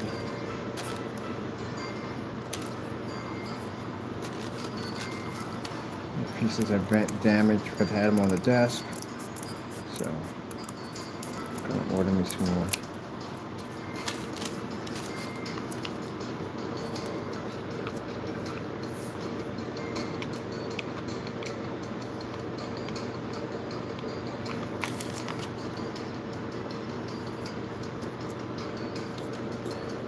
Yeah, burned enough time, you kind of get used to it. Burned.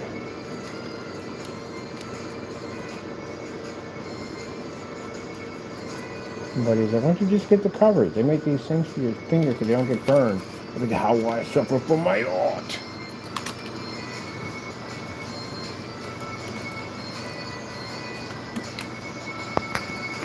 Charger's dying.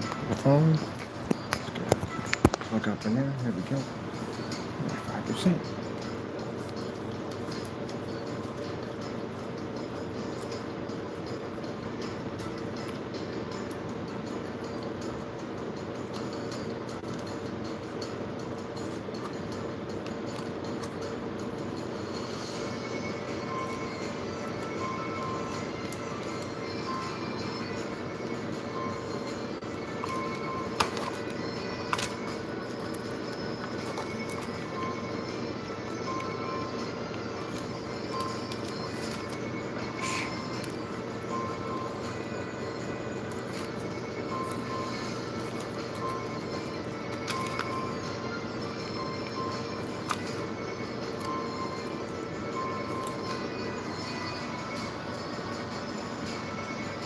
I'm not good with drawing portraits in people's faces, but I know a few artists that can do it. So, I'm going to see if I can pay them, because I don't want them doing it for free. I need some little portraits done. Oh, what the freak? I can get them to draw the cats for me and all the stuff I need. I'm going to go up there and pop up and ask them a question like, hey, can I get some little drawings from like little portraits, little faces and stuff? That'd be freaking cool. That'd be freaking cool.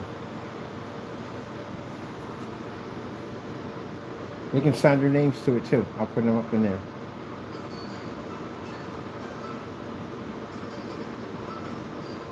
Because when we do the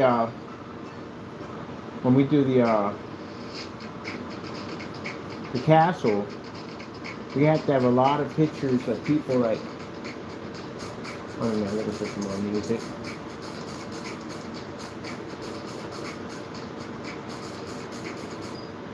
We need the whole entire family line. So is this one the real fast one? This one plays good music, but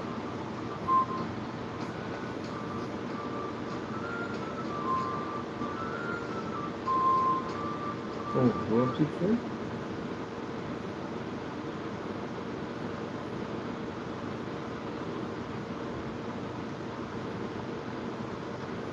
Did you? So I needed to draw up different sketches of different people. That'd be pretty cool.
Okie dokie.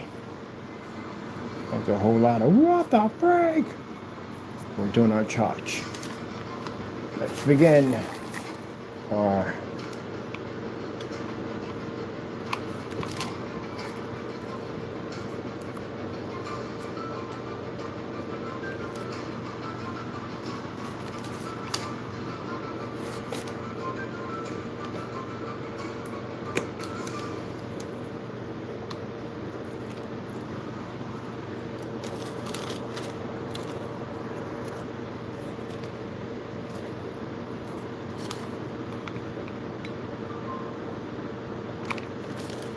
work.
I was talking to somebody about cryostasis.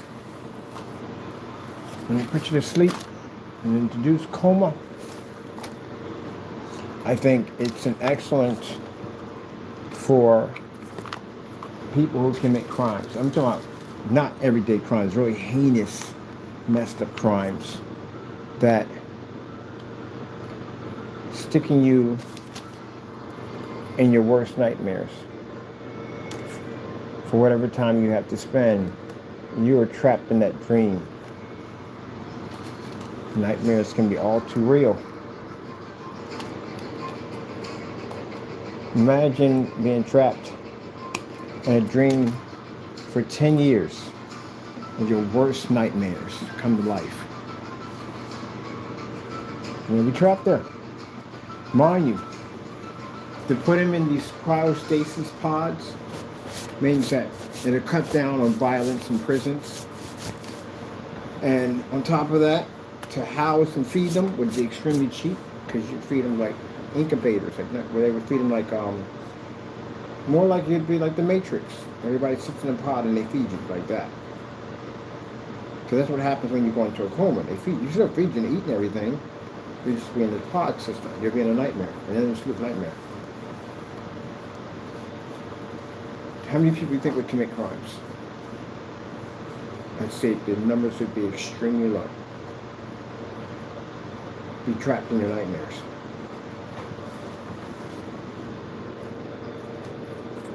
Now you'll have some people saying, oh, it's humane. I don't think it's humane. I think it's I think it would cut down on a lot. If I knew that at the end of the day that I was going to be trapped in my worst nightmare for 10 years, I wouldn't get in any trouble at all whatsoever. That's some crazy stuff. I would never want to be a ghost that you never wake up. And they can control your heart monitor and all that stuff to make sure that you're still living. You just can never come out of it. I don't think you'd see a lot of crimes. Ask any one of your friends and say, hey, look, say if they passed a law where basically they can stick you in a coma state dream where you're trapped in it with your own nightmares for 10 years. Would you commit a crime? I bet you they tell you no.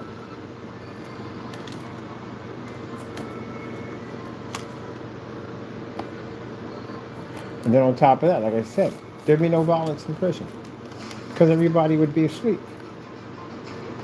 You don't have to worry about no prison guards at the end of the day being attacked or no prison riots because you'd be asleep. Couldn't do anything. There'd be no rape, nothing. You're trapped in a dream. Where are you going to go?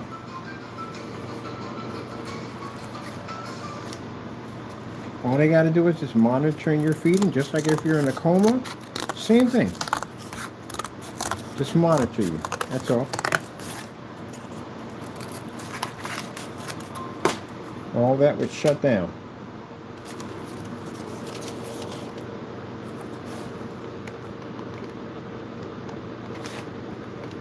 So that sounds like that what do you call it, I forgot the name of that, Demolition Man. But they do have crawl states. They put people in a coma. People who have injuries, been sick, people that are dying, who have problems, they put them in a coma. And they stay in that state until the body can repair itself. My sister's son has really, really bad asthma when he was a kid. And he almost died. And they put him in a coma. He's in it for 2 months. Didn't even know it. He didn't realize he was in there for that long. When they were talking about it at a family get together, and I said, yeah, you were in there for like 2 months, man. He was like, wow, I didn't even feel like it. So they can get whatever was going on with his lungs under control. Couldn't bring him out of it. Yep. 2 months in the hospital. So we have that technology. And you're talking about freezing somebody. You don't freeze anybody, put you in a coma. Can't do anything. So violence, nothing going on in prison. It's just a pod unit. So the only difference is that you don't sleep. Well, you do sleep, but you don't sleep peacefully. You're trapped in there, your worst nightmares. You can't scream, no one can hear you, you don't make any noise. You scream in the dream.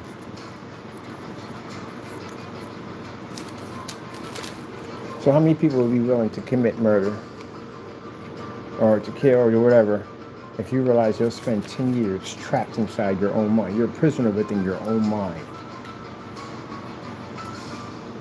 Dreams can be so real that people can come out of a bad dream and your entire world spins around. Like sometimes you don't even know how to process it all when you come out of it.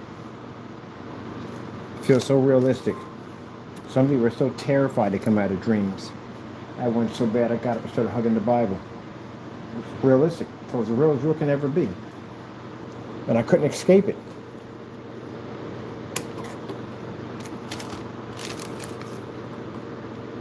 Eventually you tell yourself you're going to wake up. And this one you can't. So some people may think it's brutal. It's not brutal. Because at the end of the day, think about how much violence it cuts down on prison. You know.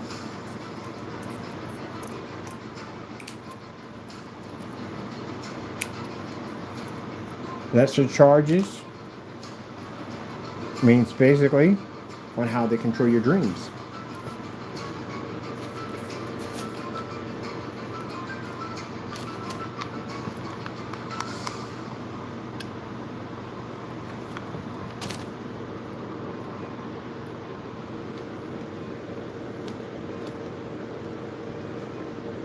Imagine if your fear was drowning or being buried alive. You would have that dream over and over and over again. You know, dreams are so realistic, you even have to feel it. You feel suffocated. You ever had one of those dreams before? I had a couple of those before, where I felt like I couldn't get in the air. Like I felt I was actually suffocating. I couldn't breathe. And I could feel it. Even when I came out of it, I could feel my chest tightening up. Yep, they're that realistic. We all know that. We all have dreams. Well, some of us do.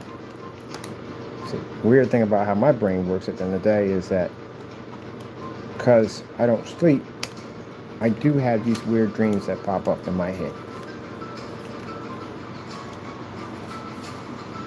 It seems like they're going on forever, but they don't. I'm only down for like a couple minutes. That's pretty much it. Probably less than time than that. But it still happens. So I learned that, well, I can't do anything about that crap. But before all that stuff happened, and I did sleep at one point, if I slept on the left side of my brain, I would have the most worst nightmares ever I could ever think of. But if I slept on the right side, I didn't dream at all. Nothing at all. Nothing at all. No dreams, nothing.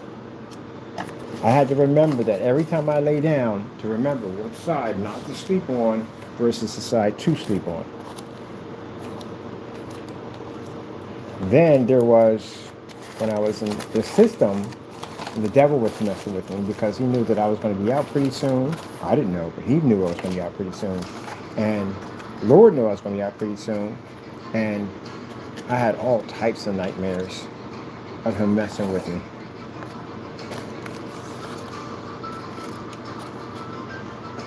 But he knew sooner or later I was going to be out.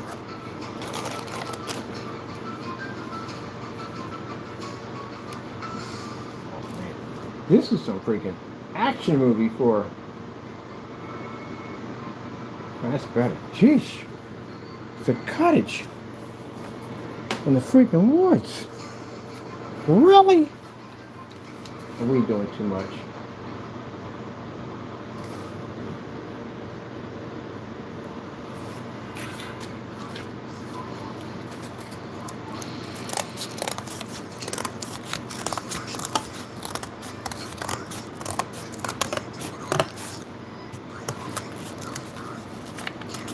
Well, people probably who have been locked up probably watch this video and like, gee, that's some jacked up stuff. Yeah, but just think about it. I mean, you look at it in a way where bottom line is you won't commit a crime. That's the whole purpose of these punishments, is so you don't commit crimes. That's why. If you went to other countries and you did this, you'd be missing arms by now, legs, fingers. In some countries, if you rape a woman, they castrate you. So, you know, we got it pretty good over here. But the problem is that people keep committing crimes. People keep getting murdered at the end of the day. You know, you got people going to court right now that basically have lost their loved ones. They're gone. They're never coming back because somebody at the end of the day felt that they needed some money. Let's kill somebody. Got pedophiles out there touching kids and all this other dumb nonsense going on. So guess what? You stick them in an endless dream that they can never ever come out of. Think of they'll put in the most hideous nightmares that you could ever think of. And you'll be trapped in there with those dreams 10, 20, whatever prison time you have. Now, how many people you think would be willing to go out and commit a crime knowing that they can be trapped in a dream in their worst nightmares and never wake up?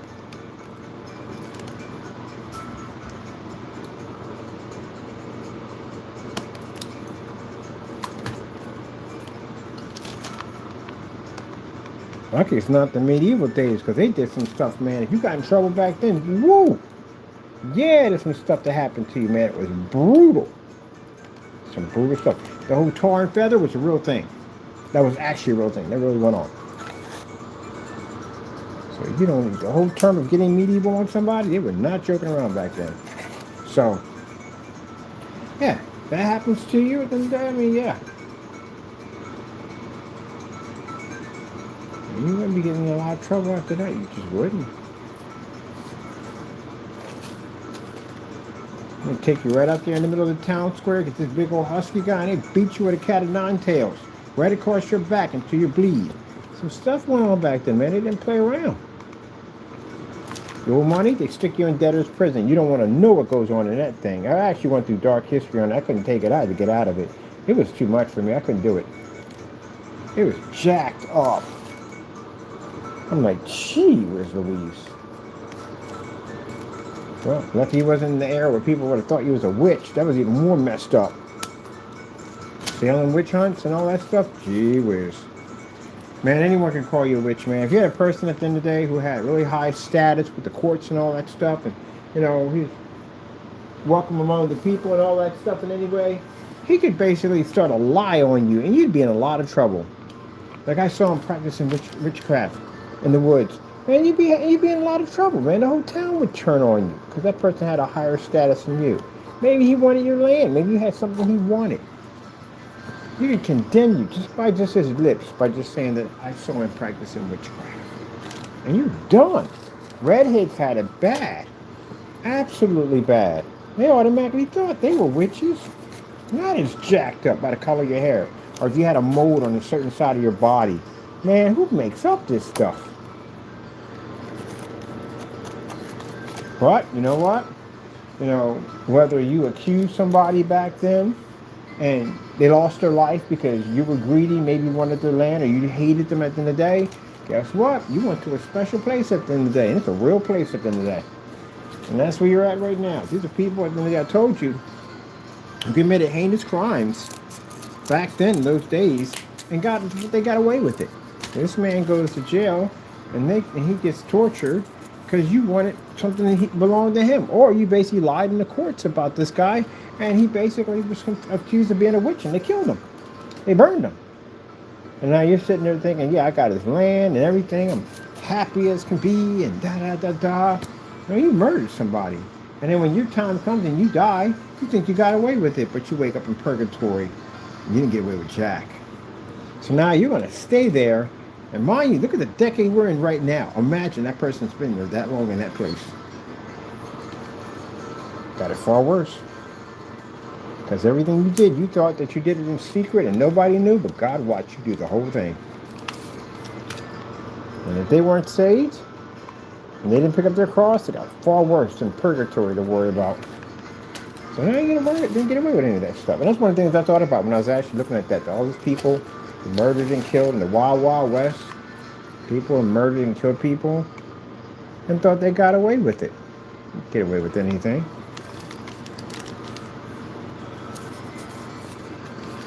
People went out there and killed the Indians and murdered kids and all that stuff back then.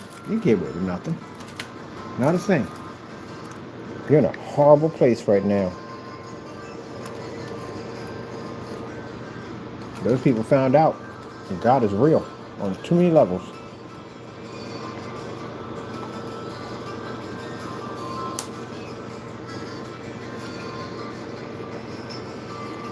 Gunfighters that live by their own rules. And you find that there's different rules in the world. A whole new different set of rules in the world. It's called God. And you figure out when at that time you realize who runs the world, who really runs this world. But by the time you reach that point, it's too late. So I think about that kind of stuff when I look at history, you know. And I pray that these people who passed off this were saved. But some of these people like Attila the Hunt and all that stuff, well, guess what? You are in a bad place right now.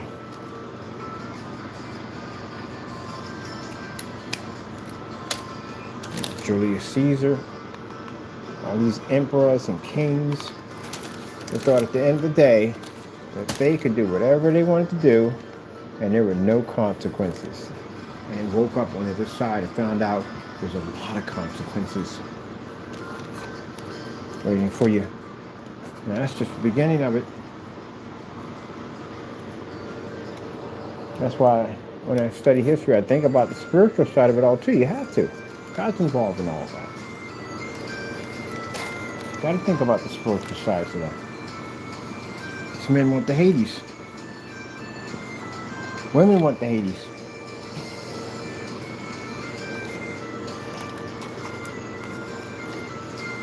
Back then, people were so far from religion, it wasn't even funny. In certain eras, but I know in this era, basically, they were very key with the church. They were. There was so much backstabbing. I'm not saying with everybody, but there was a lot of backstabbing. Everybody was in the quest for power. Everybody wanted power. And who had power? The king had power. So the closer you were with the king, the more power you possessed.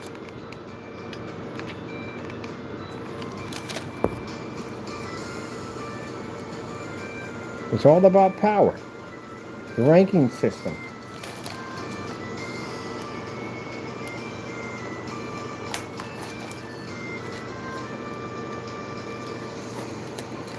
And you had to worry about 24/7 who was going to try to execute you, because people wanted power. They're hungry for power. As I said before, your own queen at the end of the day should go to the captain of the armies and go to him and say, hey, look, I got a proposition for you. I can make you king at the end of the day. Just get rid of my husband. How is he going to stop you? You have control of the entire army. The army is going to follow that particular general. They're loyal to him. Those are his men. He's fought in battle side by side with him. That's their brother in arms. So of course, if he decides to say, well, you know, some may leave because they honor the king, but some may, they're promised riches and gold and whatever, they're going to stay with him. And that's happened. Military coups have happened. But say basically he's loyal to the king. And he goes back and says, my lord, you know, your wife came in with a proposition for me to come kill you. And she's gone. She had to flee for her life. So there's all kinds of stuff that went on. Sometimes the cardinal would be crooked. Because again, he'd had power. Because again, the king would come to him and basically at the end of the day explain things. And he would know things today that most people wouldn't even know. And the king would trust him at the end of the day because he was a cardinal. He would come to him. In his weakest moment, he would come to him. He would know things about him at the end of the day. And he could manipulate and control him. Anyone who could get close to him could manipulate and control him. Food taste? I wouldn't be able to be a food tester. You couldn't pay me enough money for that one. Because that means anyone's trying to kill him, you're going to get it first. But yeah, it's just interesting. But the backstabbing? Oh man, it was never ending.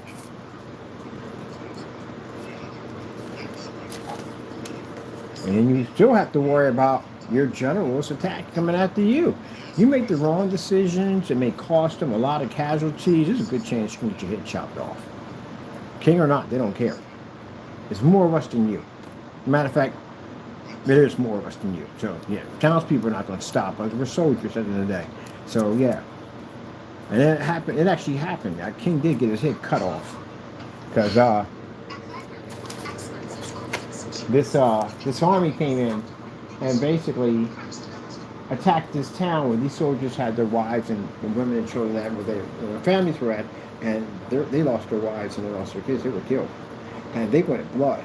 They wanted to go the war and fight these particular soldiers or whatever it was and murder them. But the same way, you know, they like their family. So they were waiting for orders from the king to go in and attack these people. They were going to go and murder them too.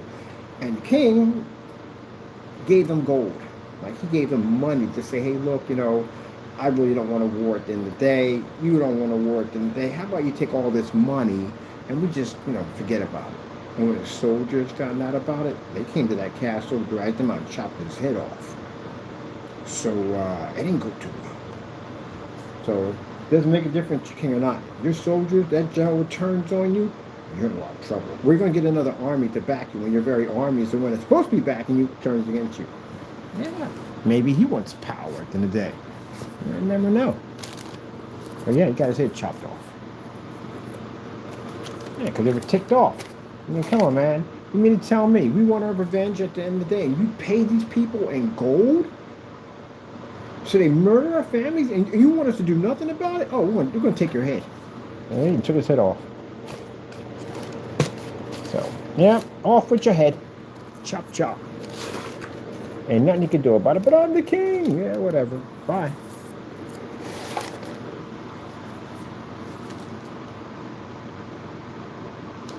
Mean nothing? At that particular point, they don't.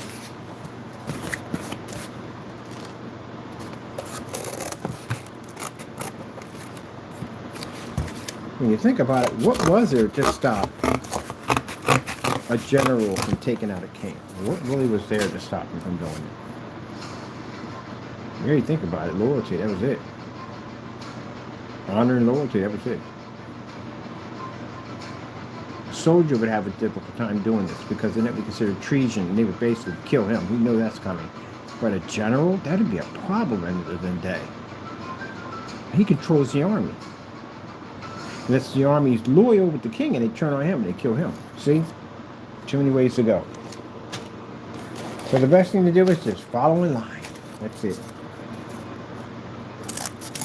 Not much you're going to be able to do.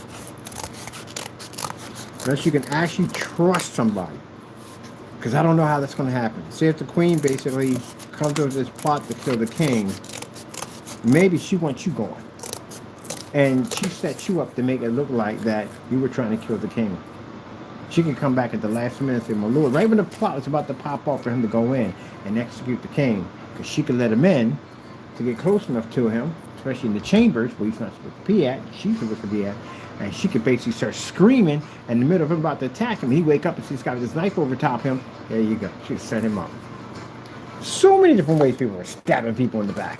I'm like, gee whiz Louise. Roman Empire, that was a nightmare too on top of that. For quest for power, everybody wanted power. People stabbing people left and right. Julius Caesar got stabbed to death. Even by his best friend. Adrian Bouquet. Involved in that stabbing. Gotta wrap some phone books around you. You're about to join the era of Julius Caesar. Stab people like there was no tomorrow. And yeah, that's crazy. You couldn't trust anybody. Even your family wanted power. You couldn't trust them. You couldn't trust nobody. You couldn't trust his God. And they didn't have trust in God. A lot of them. On top of that, they believe in other gods.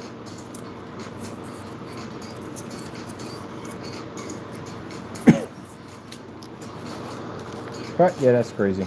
I like studying different empires.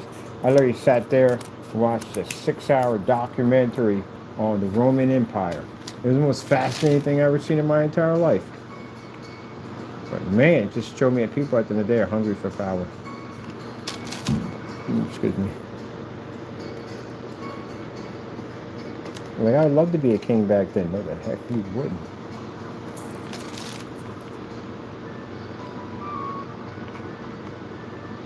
If you got to be a king and you got to live long enough to basically die on your bed at old age, you a lucky man. Everything else didn't kill you in the process. You had disease and all the other stuff that went on. A lot of people died of diseases, plagues.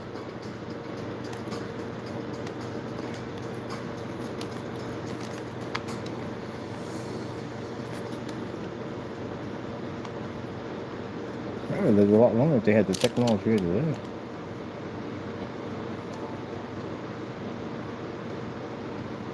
Tried watching it too. I couldn't stomach it. It was too much. I was curious how they treated people back then, you know, when you had ailments and stuff like that. Like what leeches were definitely the number one thing on the book. I think they even know leeches.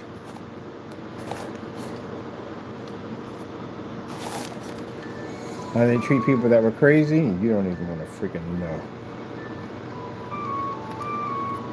And it is true. They did drill holes in your head while you were still alive to actually let out the evil spirits.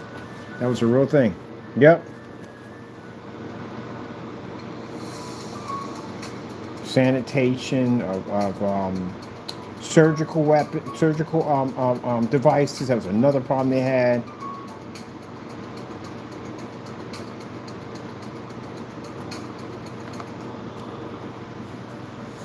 Thankfully, you're bred in this era. You're born in this era.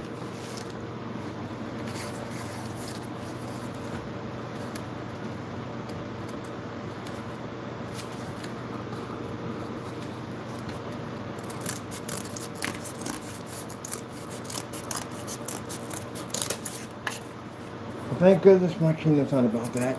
Because we have, at the end of the day, whoa! Oh, mother Frankenstein. Really? On my black pants? Really? On my black pants? He's gonna come up with my black pants if I get them off right now. What things are for? Why don't I wear a whatchamacallit, like an apron or something, man? I like these pants. Put my black on it.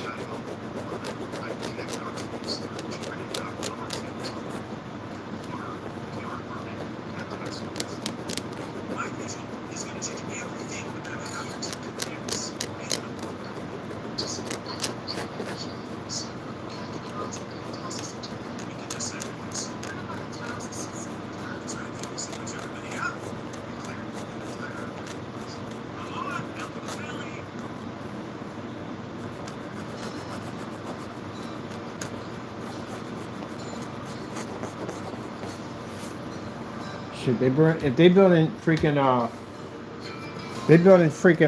robots like that freaking Olaf in the day. I want a bunch of minions. That's what I want. That's the most incredible thing I've ever seen in my entire life. I'm glad to say I am. It's an honor in this decade and time to actually see something like that. That's amazing. You seen that thing yet? You gotta look it up. That's the most crazy thing I've seen in my entire life. It's amazing. It literally speaks right back to you. It reads your facial expressions, everything. All by itself. Artificial intelligence. Real, actual artificial intelligence. A machine that actually thinks just like us. I know it's freaking out, right? But anyway. Yeah, that's the craziest thing I've ever seen. Because I first looked at it, I was like, is there a midget in it? But then it has these little stick little arms. So how would you explain? Like maybe it's got, I don't know, maybe it's got pockets on the inside or whatever. I'm trying to figure it out. And then somebody at the bottom says, no, that's something new that Disney got. That's some kind of AI machine at the end of the day.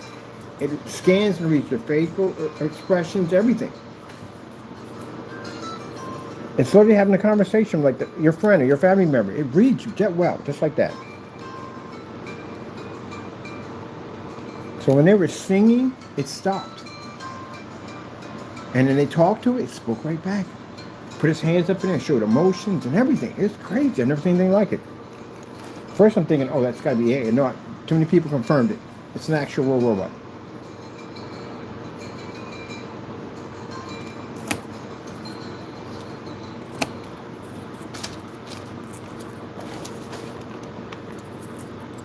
It's scary, but what are you going to do, honestly?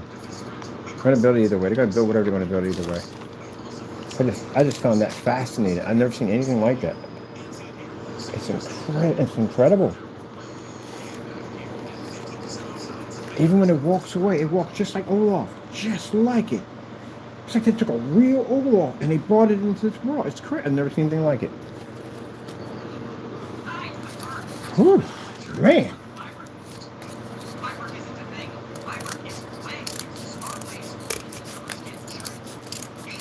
It's going to get to the point you're not going to be able to tell who's human and who's machine. And with that technology, well, you wouldn't be able to tell. There's no way in the world you'd be able to tell. There's no way in the world you'd be able to tell.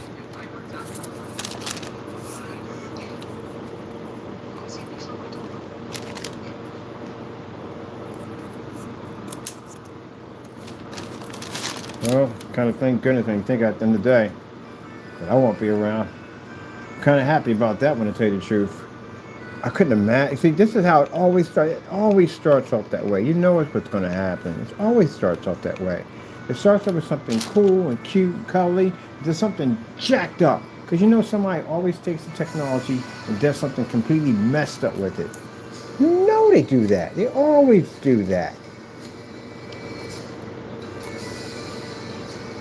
They always, any form of technology engineers, always a bad side to it. Somebody's always got to do something off the wall and stupid with it. The military is going to see that, they're going to turn it into a weapon.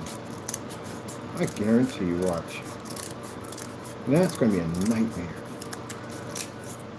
There's security constantly around that Olaf all the time.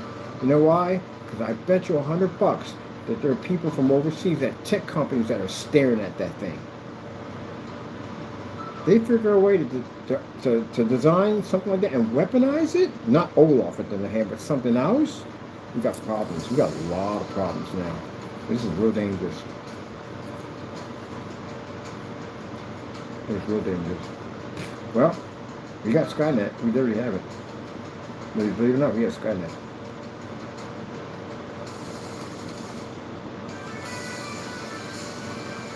We finally got it. Only problem is we got the gentle side before it turns nightmarish.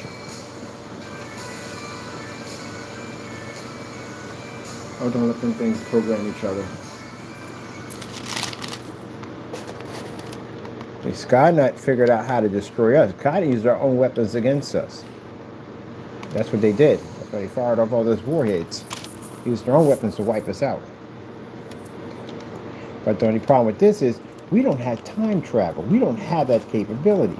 So how are you going to go back and warn the person who developed all this stuff to begin with? Like, hey, buddy, you might not want to do that because, you're going to jack up the world. That ain't going to happen. Now, do I believe that the world's going to be destroyed by robots? No, because it says in the Bible how the world's going to be destroyed. So that's that right there. But I do believe we're going to get a taste of some real nasty medicine. I do believe that. I think we may have a war with machines.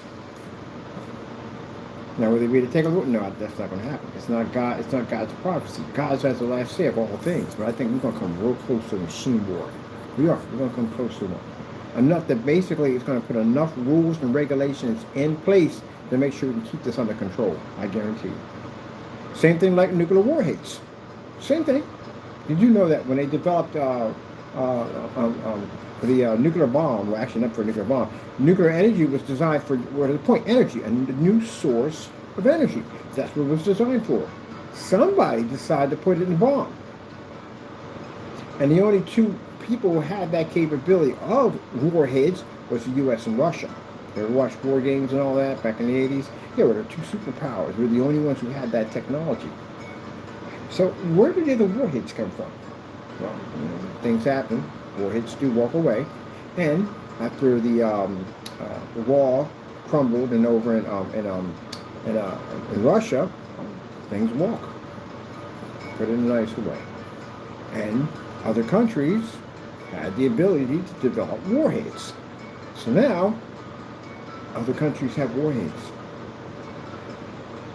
So we have more sophisticated ones, but still, at the end of the day, a bomb is a bomb. When you think about it, it does the same damage. Not the same damage, but you know what I'm talking about. Still. So anyway, yeah, that's all that got started. So, yeah, it started off to be for nuclear energy, and somebody got the idea, like, hey, it'd be fantastic, we shoot this inside of a bomb. Yeah. Not good. So that little Olaf walking around at the end of the day, yeah, that's going to turn into something spooky. I mean, you already got them dogs at the end of the day, you know?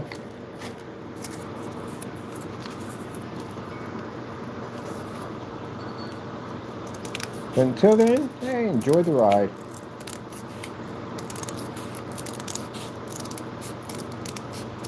Actually, I'll say it's cool looking. It is really cool looking, though. But scary when you think about it.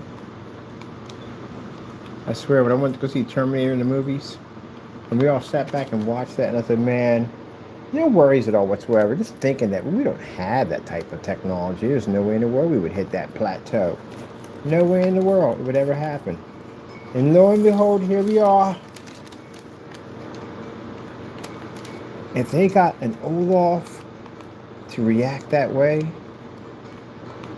and it operates in a way where it's censored, it knows exactly where the people are at, where they're standing at, where they're singing and all that at, it knows how to react and all that stuff. I'm going to show you a video of this thing. It's so crazy. But anyway, yeah, drones. They could design drones with that type of technology.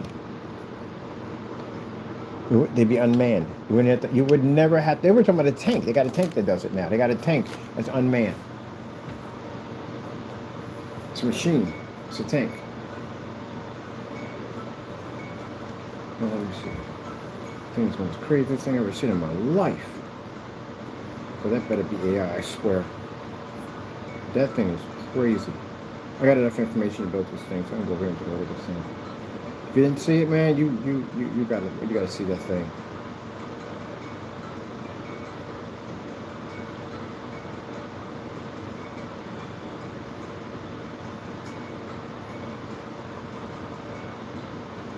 Disney's Robot Olaf.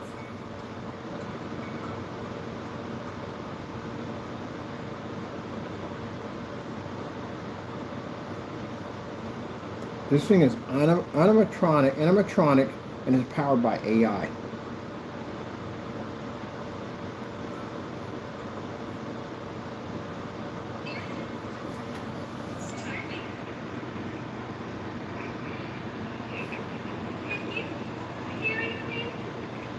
There it is right there. Look at it.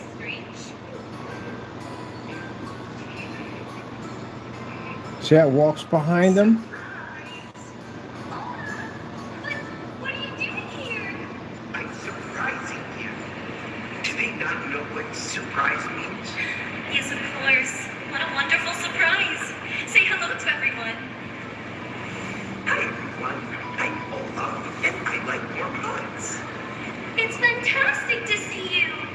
But why are you here? Well, all the people in Arendelle are busy getting ready for the Snowflower Festival, so I'm here to find new friends to invite to make it the best celebration That's insane. ever. Look at the arm Wait a movements. second, Olaf. You do know Look how he that turns this his head is work and in locks on progress, each right? person. Yeah, why? So do you really think it's a good time to invite everyone in? Yeah, why? Well, listen, if you think it's a good idea, maybe we can invite them. You could pull his nose off and he reacts differently when he pulls his nose off. It's crazy. To our special guest. Oh, great. Bye, everyone. Goodbye. See you there. Bye, Olaf. I'm sorry. This is embarrassing. Which way's north? I believe it's that way, Olaf. Da da da. Bye, Olaf. See you soon. Da da da da da. Look at the feet.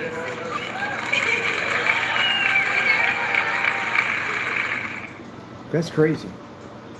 You see the reaction where it moves the arms and everything? And they showed some scenes where basically when you take his nose off, he actually reacts when you take his nose off. He knows his nose is missing. It is crazy. I'm like, wow.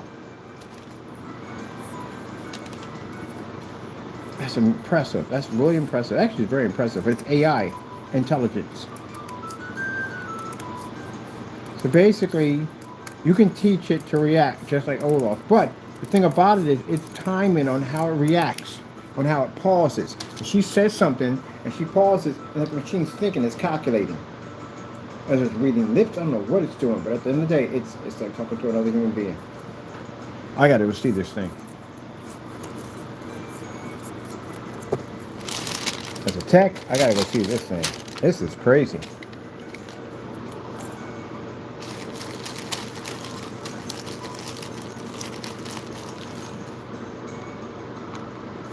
I think, what would I like to have in a robot? Well, I like to have the minions, definitely, because I could build a lot of crazy stuff with the minions. Like, we're going to build this today. The minions would be cool to have around. Oh, the minions would be funny as I don't know what to have around. They would. I think I would take the minions. It would be funny as I don't know what to have around.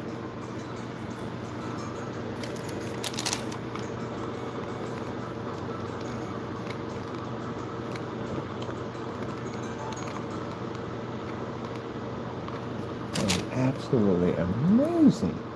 Impressive and scary at the same time. As we would say, it's impressive and scary at the same time.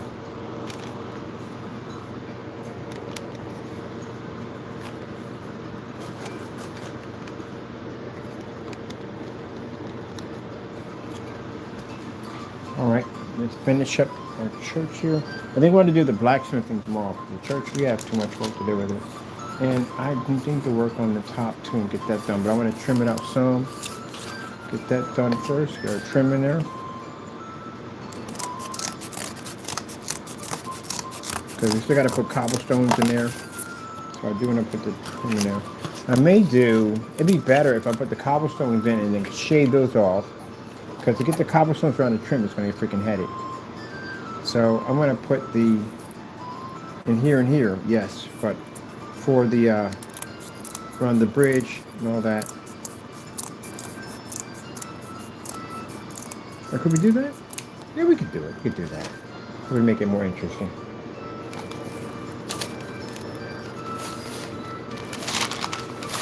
Alright, let me see. I'll get that stone layer in tomorrow. That coming. Work on that part.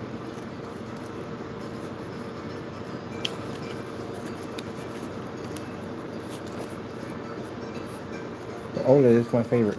It's my favorite character in Frozen. I love OLED. Mr. OLED. Olaf.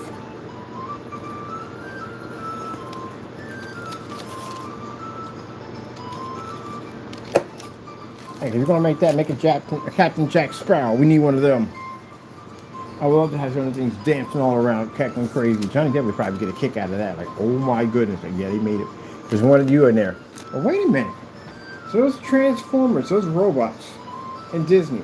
You have Optimus Prime, and you have Megatron. Are they the same as that? Because there's no, we look at them things like there's no way in the world is a man in a suit in there. Is there a man in a suit? Because everybody keeps asking, is there a man in a suit, or is that a machine? Is that a robot? I bet you $100 it's one of them. I guarantee it's one of them.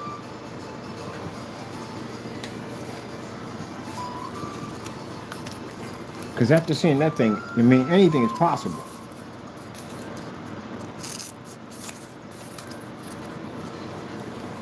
Looking at that thing for Megatron, I was like, is there a man in that thing? But usually, I know the Grinch got somebody in him. That's the Grinch. And you can see that it's somebody in him. I think Megatron's a machine.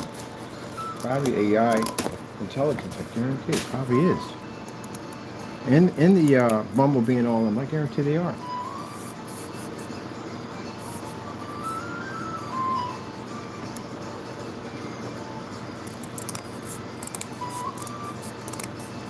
Because there's other robots they had. There's other robots they had, especially in the Star Wars ship, they had these small little robots that run around.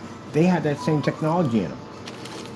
Olaf just has a more advanced version of it. He's a more advanced one than the rest of those. So I wonder. That's interesting.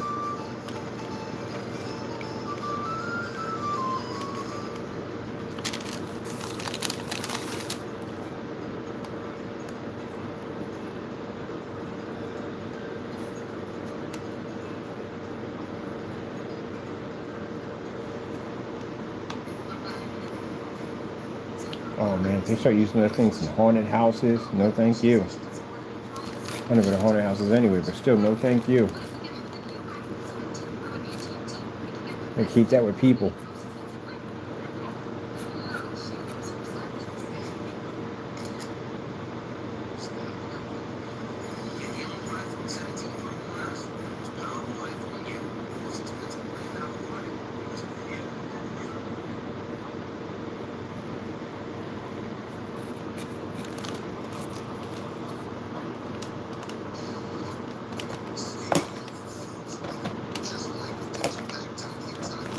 I remember they were trying to bring the robots out for wives and stuff. You're going to marry a robot. Oh, there's something wrong with Shaw at the end of the day. If you're going down that road, you're marrying a machine. What in Sam Hill is wrong with you? You didn't watch Megan, did you? Apparently not. That's an abomination. You know that, right?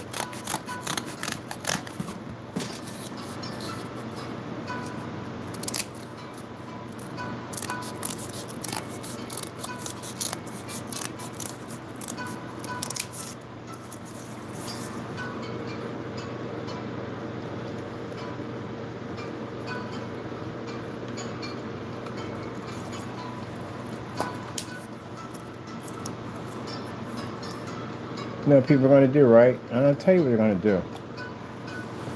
They're going to basically, if their wife dies or husband dies, they're going to machine made at the end of the day. It looks just like them, acts like them, and everything, just like that Olaf we just saw.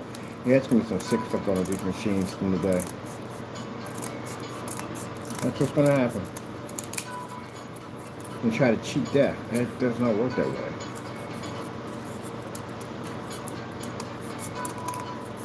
Bring back pets and all that stuff. Yeah. You're going to be your own personal robot pet cemetery. Yeah, okay. And we just had this conversation about why we have all this destruction and mayhem on the earth. We bring it to ourselves. We're going to get tired of this one day, but I'm telling you, we're going to get an epic flood one day. Every once in a while, it's to send a wake-up call.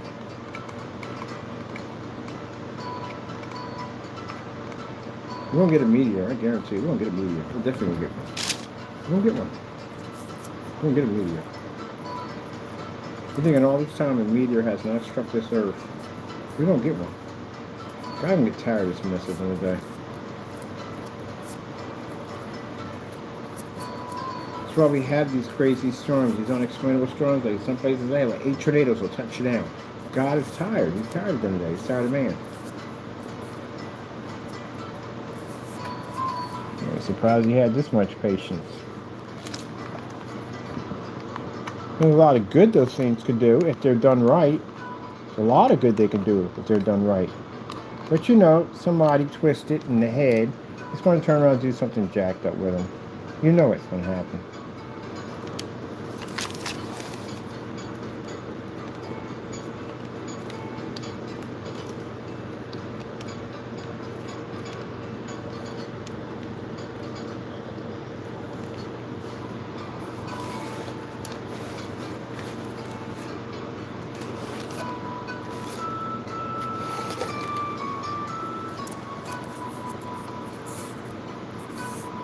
This is crazy.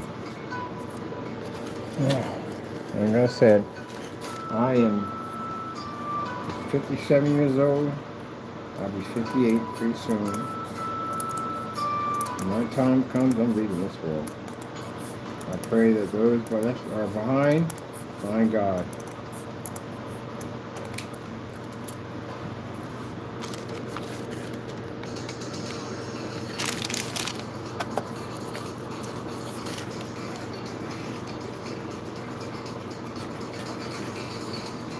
It's just interesting how, you know, people make these movies.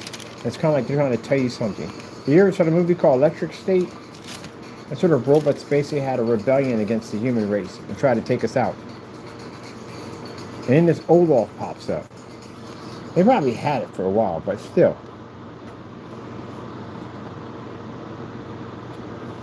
It always starts off by, they got to ease it into the system.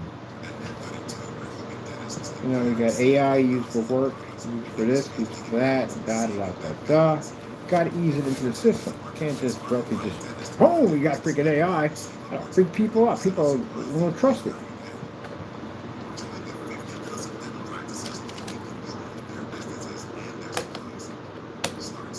My little world. I wish I can go back where cell phones didn't even exist in this world. We don't need them.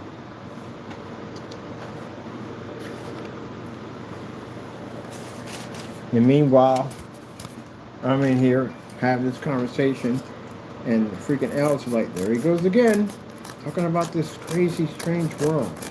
What is this world he talks about? What is this cell phone? That's how I see it from one of the elves in here working on stuff. But every once in a while, I punch into this world. I'm in here having this conversation with you as I'm building the world, but in that world, I'm actually an elf building the world. And every once in a while, I go into these strange conversations with the elves. I'm like, yeah, so all these cell phones that you can record on and do this and that and the other. You know what I mean? I'm explaining to them about this world while I'm in that world. And now I'm out here in this world explaining to them what goes on in this world. Pretty interesting, right? Robots? Never heard of these things. What are robots?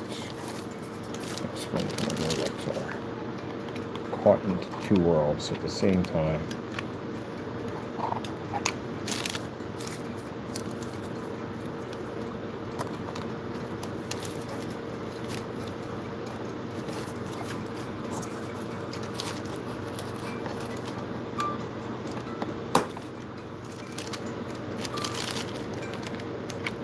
What about dragons? Do you know dragons? They don't believe in dragons. They think dragons is folklore. It's just basically a story. That's what they believe dragons are. Really? Yes. And elves? Nah, they don't believe in that either. Interesting. What kind of food do they eat? They had this thing called pizza.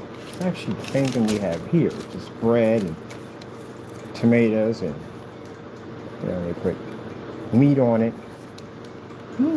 Pizza. So I'm in this world over here, in this old world. Explaining our world and things like that.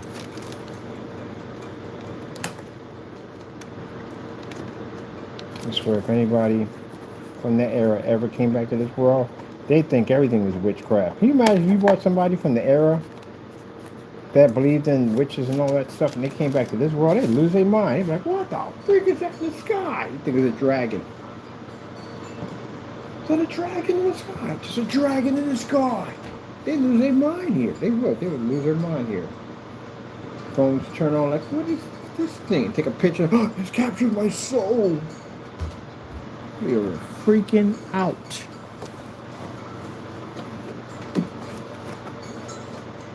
There's a person trapped in that box. It's a TV. TV? What is a TV? Like, here, watch YouTube. It's the most interesting world.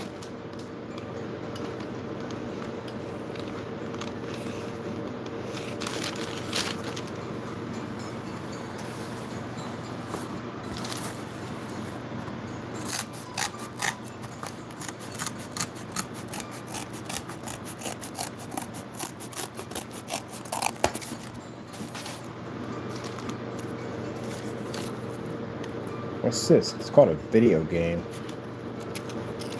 They'd be blown away by our technology. Like, wait. This is how we play games? Take them to local bars and stuff. They're like, whew.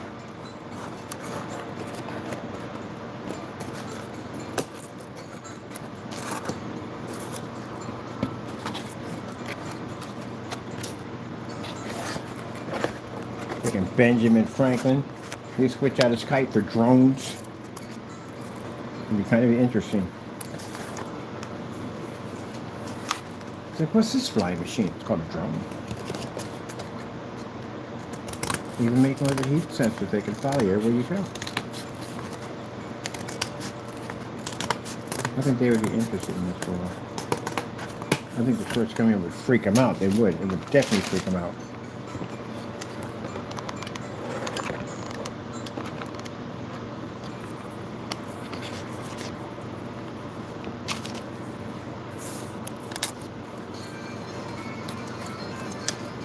There's a dragon in the street!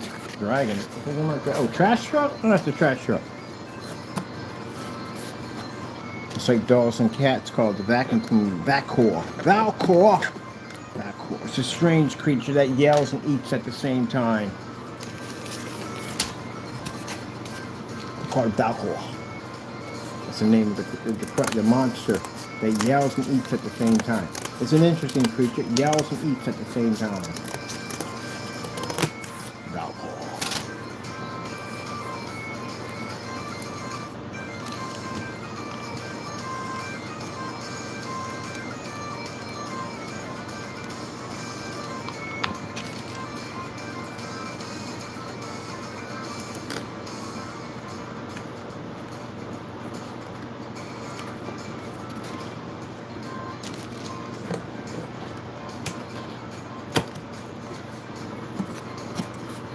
Just imagine if your cat was born in the Egyptian era, it'd be worshipped. Especially black cats were worshipped.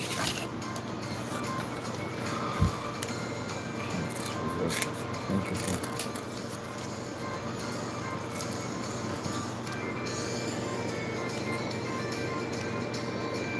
They're getting it in. Is royalty free? They're getting it in.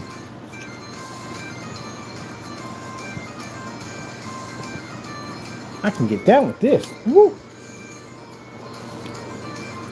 I'm definitely picking me up a medieval cup. I need one. I need a medieval cup. For now, all my drink will be served in a medieval cup. We're obsessed with that era.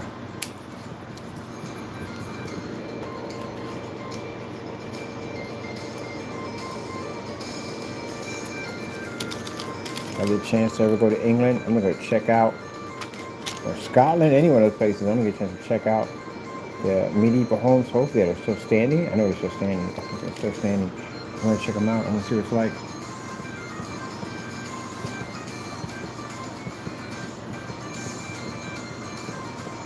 Yeah, kicking it.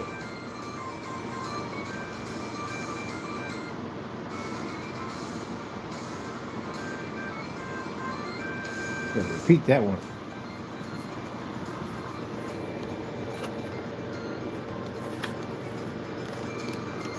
Man, if I came in the bar and it was popping like that, oh yeah.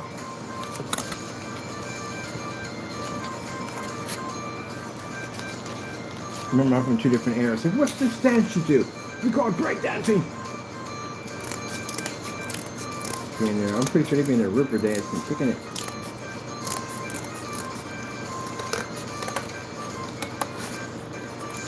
Teach me to river dance. I'll river dance with ya. Remember Braveheart? They was in there jamming, and that freaking giant was sitting up there on the top of the hill. His ears were hurting because his ears were real sensitive. They gotta slay your monster.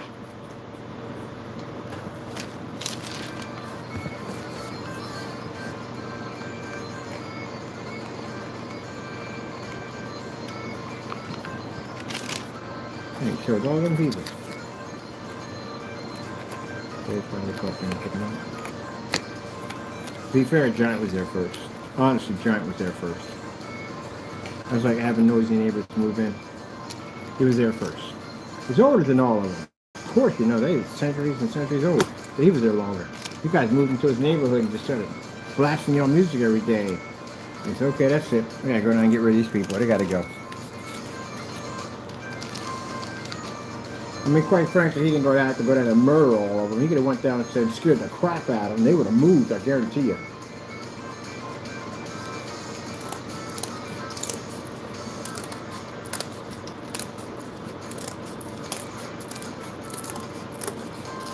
That's like, you know, trying to deal with a noisy neighbor, you know. You gotta have parties every day.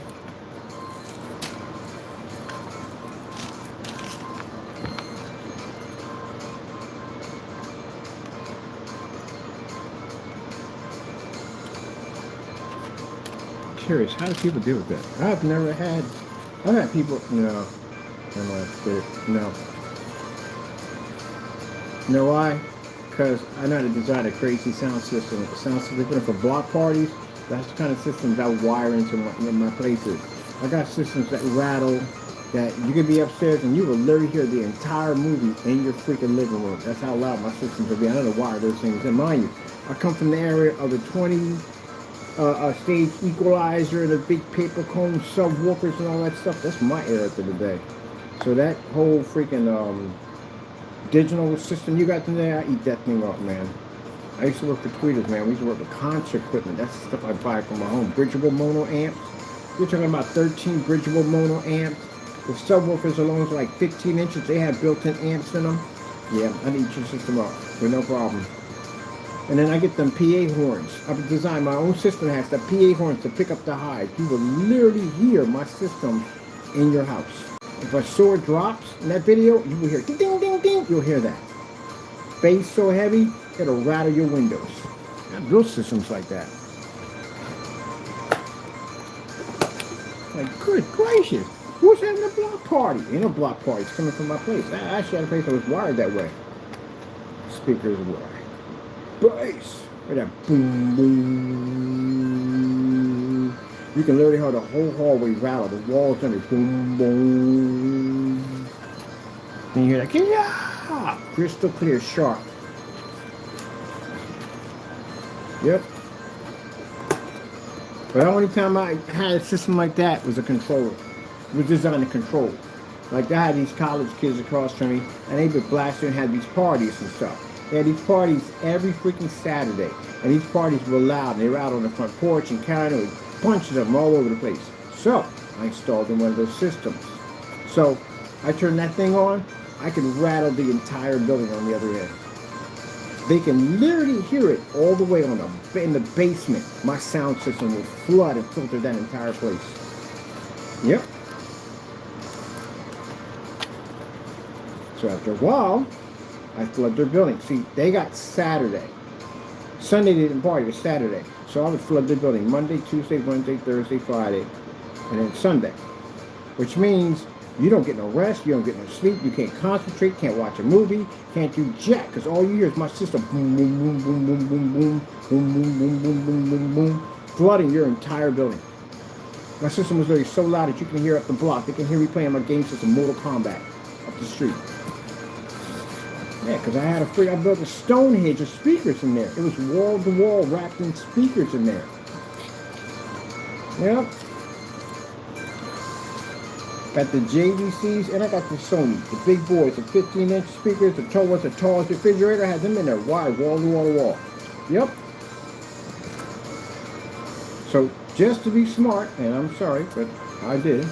The room that the person that was in that I didn't like, I turned that room into one big speaker. And I basically had my system outside in another area. So when I basically turned that system up, those rooms generated. All those rooms would have speakers in there. They were wired to have to send sound through their apartments. And I was in another room, running the game system. So when I turned up the amp, that amp was for those speakers in those certain rooms. I would fill through your entire apartment with sound. So you can't sleep. And I'm a night person, so 3, 4, 5 o'clock in the morning. Now you'd probably say, why wouldn't someone call the police? We're in North Philadelphia. You don't do that down there. You just deal with it. You deal with it your way. And since they're college kids in the day and they haven't got no ties down in that neighborhood, they couldn't do jack. It was my neighborhood at the end of the day. So, not going to happen. So we had to come to an agreement. An agreement is no more parties. Or I'll filter your apartment every single day. Try to come home and work and sleep when you can't when my system's running 24/7. It's a controller. It's designed to control at the end of the day. Do I need all that sound? I don't run that crap at the end of the day. That stuff is in there for that purpose, that's all. Go back to putting my headsets on, these wireless Sony headsets, and I hook them up to my system, and I game. I never really used all that stuff to begin with. It was just there to control things. So if you blast your music too loud, I can shut your entire building down. If you were quiet, I was quiet. You never heard anything from me. But if you want to make noise, you don't sleep no more. There's no more peace of mind. It's gone, just like that. And that's what I use it for, to control things. And then, when I moved from there, I didn't need the stuff anymore. There was a bunch of DJ equipment. I gave it to a church because I didn't need it. The freaking only run around with all that stuff for. I didn't need it. So when I moved to the apartment, I had these people that were really noisy. So I installed all my speakers into the ceiling. I mean, I had my speakers downstairs, but I had a separate control switch for the system that was installed in the ceiling, which is actually, they use these drop ceilings. And that's when I installed my subs and speakers and stuff. So my speakers were pointed outward, which means that all the sound was traveling through their apartment.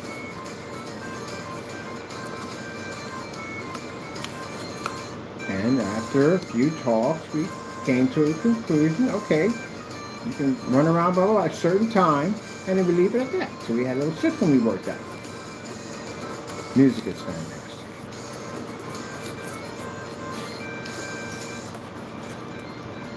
That's why I don't like living in an apartment. I don't. There's too many ways to get into fights in apartments. I can see why people get fights in apartments. Because, someone's stomping around and carrying on. And you tell them to be quiet, you know what I mean? And they feel like we're going to tell them to be quiet in my own place and you pay my rent in the day, and then that argument starts off, or maybe they are really noisy at the end of the day, or maybe you're just a jerk because you don't want to hear any sound from anybody. That could be a number of things. But, long story short, it's going to end up in an argument. And then, you got to stand your ground. If you don't stand your ground, they're going to run over top of you and all this other dumb nonsense. And see them in the hallway, you know what you got to do. You're going to have to kick somebody's butt in the day, because now you got to represent, because you already told you're going to kick their butt. You see them, kind of screen it up through their floor. So stuff like that. Too much craziness. Cut down on it. Soundproof. Soundproof the freaking ceilings, the walls, all that stuff. Soundproof it. Then, that person can come home. If they want to make noise or cartwheel, whatever the freak they want to do up there, they can. Because truthfully, it's two sides. They have a right because, again, they did pay rent. It's their place at the end of the day. But then again, you have a right to your peace and quiet, too, because you paid rent, too. It's kind of hard to do at the end of the day, you know. Unless you two can work out some kind of agreement, you know. But most likely, it's going to end up in an argument. And then you two are going to get in a fight, and then get mandated in the apartment, you know what I mean? The dumb nonsense they do, you know, people sitting on, stacked on top of each other.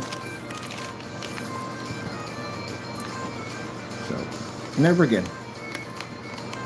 And I don't care if the apartment is soundproof, because that's all the luxury ones they had up here, and I was looking at them, and I'm thinking, nope, I'm not doing that crap. I like my small little home at the end of the day. When I leave from there, I'm going to get me another home. I'm never doing an apartment again, as long as I freaking live. Couldn't pay me enough money. Now, some people like the apartment life. You're lucky, because you actually live with somebody or next to somebody at the end of the day. You probably two get along very well at the end of the day. You probably respect each other. You are extremely, extremely lucky. Some people don't have it that way. They live next to jerks. And you got that whole people doing dumb stuff, that's going up to your freaking camera and looking on. No, we're not having that. I'm sorry. I try to be a Christian at the end of the day. I really do. But man, I swear, you come in my freaking, I see you on my door camera. I'm licensed to carry too. I'm not, yeah, you're going to mess you up. We're not having that nonsense at all, period. Ain't we none of that looking at me in the hallway. No, we ain't having it. You squashing all that from the door. I don't believe in that type. I'm not that type of person. So I try to keep myself under control. I do. That's why I got to be careful about in places that I got a short fuse. But no, we're not doing all that. I see people tapping on people's doors with knives and stuff, and look at all the people trying to threaten them. Now I'm opening up that door. I'm gonna light you up. I ain't talking about, I don't carry rubber ones anymore. I carry non-lethals. I carry rubber bullets. I got customized pepper rounds, customized rubber bullets, and they will punch a hole right through your car. They're rubber bullets too. I have them customized. But at the end of the day, I'd rather not go down that route. I'm just gonna beat you like a dog in front of your family. I'm a trained fighter. I will mess you up. Guarantee you won't be going to work the next day. Come to my door freaking with some knife. Honey, what's wrong with people? Why would you? And on top of that, it's in a freaking door camera at that. Are you stupid? You're going to go to jail. Now you want to act tough? Go act tough in there. See what happens. Someone definitely light you up in there. Yeah, a guy came to the door. The woman was in the house, and he was stalking her. And he was tapping on her the door camera with a knife.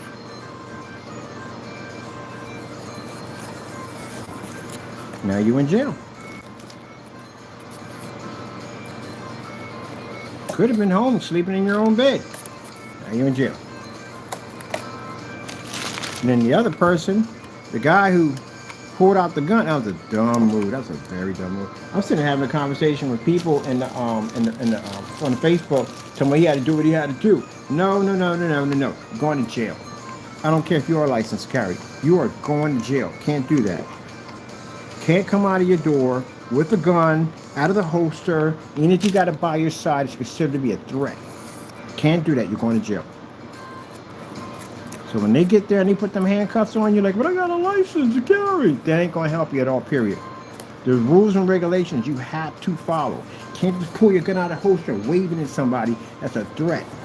You're going to jail. And that's what he did. He messed up. Because when the guy was recording him, I don't know what went on. I guess it was an overhead tenant. He came down, they were arguing. You saw it in a TikTok video. And the guy had his gun by his side. And clearly see the gun in the camera. When he going to jail. They arrested him. Can't do that. When you tell them that gun is supposed to come out of that holster, that your life is an absolute danger. That's the only way. If that person's not carrying a firearm and you pull it, you're in trouble. You have to show that your life is an absolute danger, which means they'll have to pull a firearm on you and they have to fire a couple rounds before you exchange. You have to. You can't. No. And on top of that, there's rules and regulations on where you're at when it happens. So, again, you know, somebody in front of your building and you come out and you fire a couple of rounds, you're going to jail. Because now you're in danger of lives of other people. Someone walking down the street, you get hit with one of those bullets. Now you're going to jail. I had an officer, I lie to you not, I had an officer one time. We were all out there one time, something happened, and there's a cop out there. And we were talking about a few things about, home invasions and all that stuff. And he was talking about, yeah, well, here's the thing. If somebody's on your porch and they're threatening your life or whatever, you better pull them inside and fire a couple rounds. Because if they're outside and you fire that round, you're in trouble, you're going to jail. So you're better off just pulling them inside and getting them. And the cop told us that. Because you can't do that. All that firing off your porch and all that stuff, you're going to jail. Now, unless you live out in the middle of nowhere, and you're on your own land, then guess what? So be it. You can open fire like Predator. Light it up. But if you're basically in an area where there's people moving back and forth and you fire a couple of rounds, you're in a lot of trouble. You're definitely going to jail.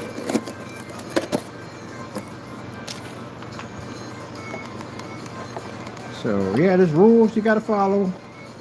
Rules and rules and rules. You need to read your handbook.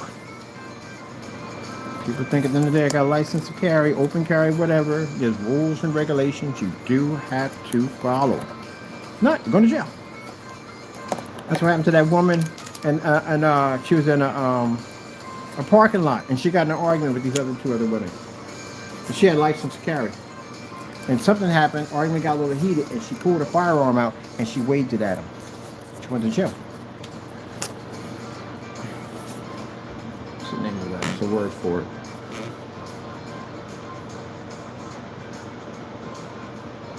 Open carry is a word. Not that, it's a word for it.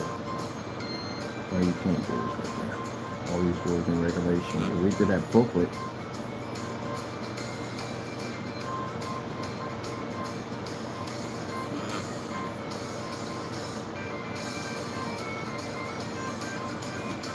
It's against the law to wave your firearm at somebody else.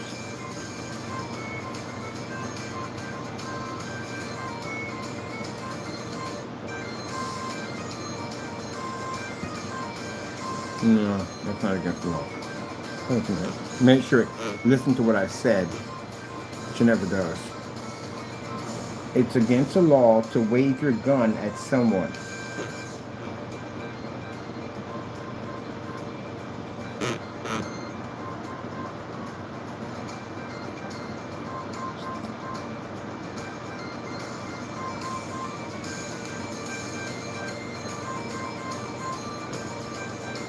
We didn't even ask for that. That just popped up on my phone because I had another phone connected. Oh God, is that going on now? Phones reading each other now?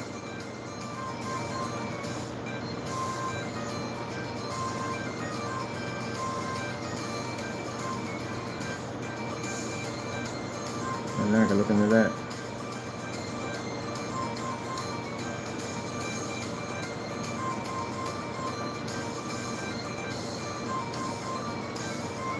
Hopefully there's anything weird.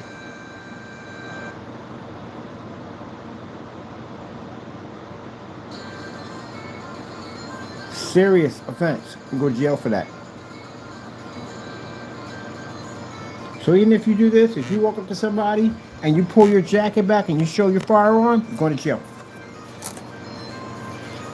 It's considered to be a threat.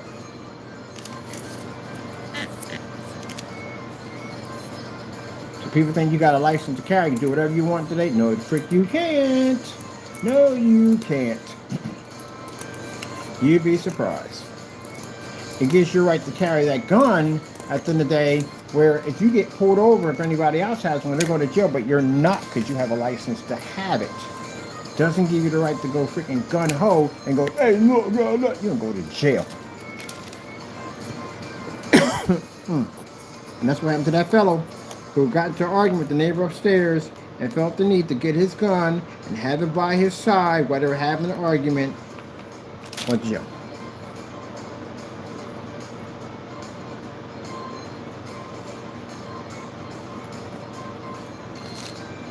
And he a pretty boy too. It's not good. Pocking up them earrings and stuff when I get down there.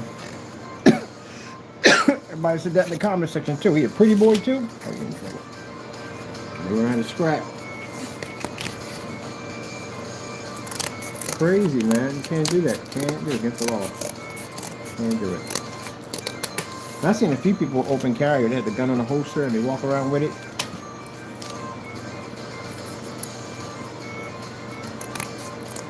Yeah, open carry. You can do that.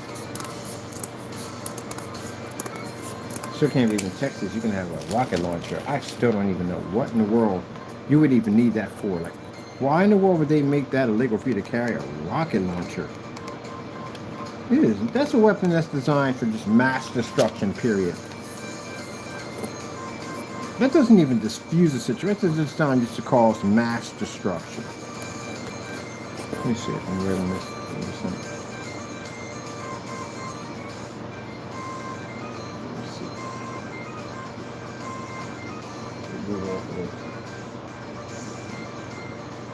There was a comedian that was joking about that. So yeah, Texas won't legalize marijuana, but you can get a permit to carry a rocket launcher. And I'm like, what?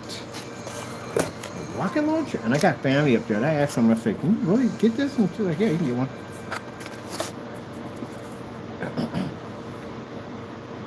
Up here. In Texas, can you get a permit to carry a rocket launcher?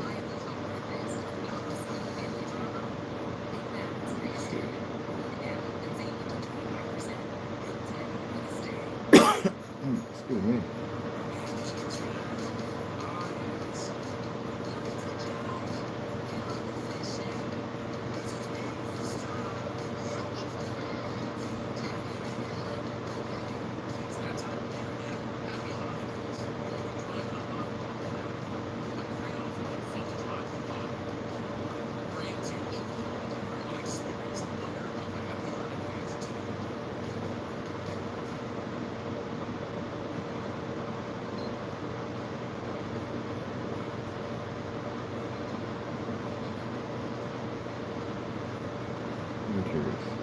You can't own a rocket launcher. You can have a rocket launcher. You can have one. They sell them. You can buy a rocket launcher. I used to have, I bought it. I bought it when I was in NRA. I bought it at a freaking, little gun, swap meet. I bought the exact same gun in freaking Scarface. It had a rocket launcher on the bottom of it. I never used it or anything, you know, it came with the rocket launcher with it. And I bought it. And, problem is I just couldn't have it where I was at because it had a rocket launcher on it. Because, you know, anywhere near the school zone, you can't have something. You can't explosives. You can't have none of that stuff. So basically, it sat in storage unit for a long time. And this is not this is a different type of storage unit. You can have these type of weapons in. You got firearms or weapons in there. It's a different type of storage unit. But anyway, yeah, it sat in there for years, man. What am I going to do with it? Like, I just bought it because, you know, it was this Scarface weapon. I was like, oh, crap. This is a weapon with Scarface? I said, yeah, it is. You know, the same exact gun, and I bought it. Stupid purchase, by the way. But anyway, yeah, it sat in there, and a buddy of mine, he took it off my hands. So, yeah. Bought a rocket launcher.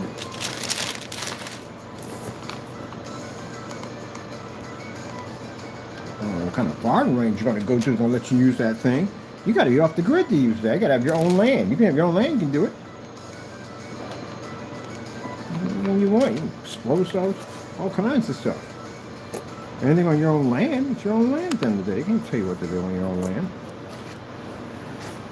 If you're doing something on there like really reckless, and then you're going to have problems on your hands when you're going to go down that road. Other than that, yeah.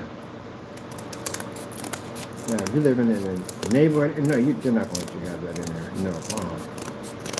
I had a compound crossbow taken from me one time, too. They took a crossbow from me. You're not supposed to have it either, which I didn't know. I bought one. Yeah, like, you can't have that, buddy. Like, no, it's a crossbow. You can't have it. It's against the law, and I don't know what it is in your state, but it's against the law in Philadelphia or in Pennsylvania, I think it is, to have stun guns. You can't have stun guns. Which is crazy, too, because I had to think of what I usually would, because when I was in NRA, I would call, I had friends of mine that worked for the police, and I would ask them questions like, can I have this? Like, can I carry this? You know, because, you know, I wanted to make sure I ain't trying to get locked up. And found out that it is, I'm going to make sure if that's right. You can't have a stun gun, but you can carry a firearm. I don't get that one. I thought it'd be better to carry a stun gun because at the end of the day I wouldn't be killing anybody, trying to find out with the non-lethal rubber bullets. But anyway, yeah, they were like, well, let me make it straight. You can carry a firearm that will potentially hurt somebody, but you can't have a stun gun? Can you have a stun gun in Pennsylvania?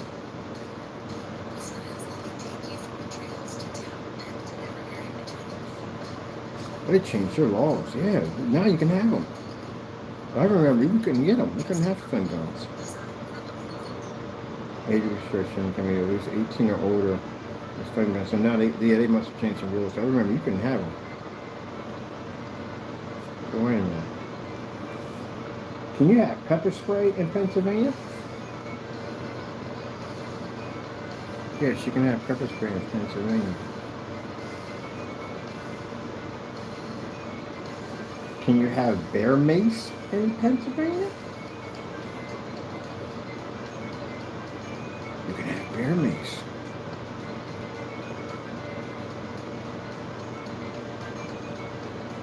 Interesting. They changed some laws. I mean, you could even have half that stuff. That's what I tell women at the end of the day. Don't carry mace. Carry grizzly mace. Because if you're going to take somebody down, that'll do it. I bought one for my sister. I bought them one because they do a lot of work at night. And my mother had one. But yeah, I don't carry regular mace. Well, I don't carry mace, period. But yeah, if you got to carry it, because that pepper spray, I don't think it does anything. I got sprayed with pepper spray one time. It wasn't from somebody else. My brother worked for a security company. He had a big box full of this pepper spray. And we thought it'd be a bright idea to go in the backyard and spray it, and the wind went in the opposite direction. We got jacked up. So, I mean, it didn't take much for me to come out of it, but it did hurt like the dickens anyway. It did. But that bear mace, the grizzly mace, that stuff is no freaking joke. Grizzly mace. You can buy it at Amazon. I tell everybody you can buy it at Amazon. This thing comes with a holster. So yeah, if you are, I would advise carrying that, because you get, like I said, you know what I mean, if you're a woman out there and, you know, some guy tries to attack you, some creep at the end of the day, get some good old-fashioned grizzly mace and take care of that problem. I don't know if it's based on, we got chicken, like your state says at the end of the day, but I know for a fact that when we were up Poconos, when my mom used to live up there were black bears and up there at the end of the day, and they were something else. They would sometimes they'd be right off on the lake, and mind, this is a bear at the end of the day. I don't think it would take much for it to come across that lake. People have been saying bears really don't have much flaws. No, you're being chased in the woods by one. Honestly, where are you gonna go? They're excellent runners. We all know that from the door, right? They're fantastic climbers. You know that too, right? They can swim. So, going out in the lake, and they can climb, so where are you going to go? I mean, think about it. They don't have any flaws. Really, technically, they don't have them. And lay down and play dead? Not a chance. Not a chance. So, yeah, ain't too many places you can run from a bear. So, they advised us to carry either air horn, which I'd rather carry the air horn instead. I still carry my Bang Bang. But I'd rather carry the air horn because I don't want to harm an animal. I really don't want to harm, especially a bear. I really don't. I'm a bear. Got kids to take care of. You know, I'm not responsible for that. But anyway, but if it's between me and the bear and it's my life, the bear got to go. Other than that, I'd rather not have it that way at all. Period. I'm in his backyard. He's not mine. Well, technically, if he was in my backyard, I'd still be in his backyard because he was here first. Rather not hurt the bear. He has more rights to be there than I do. But anyway, Yogi just out there chilling. That's all Yogi doing. Yogi is chilling. Y'all ain't Yogi's world at the end of the day. Yogi, this is my world at the end of the day. Getting here with this church. But I still don't want to hurt a bear. I'd rather have an air horn. I don't think rubber bullets are going to hurt it. It's just going to tick it off. That's all it is. It's going to jack you up. So no point going down that road. I don't want to be responsible for killing a bear. I'd rather base at the end of the day use the air horn, scare it away. The chances are they'll probably get scared away.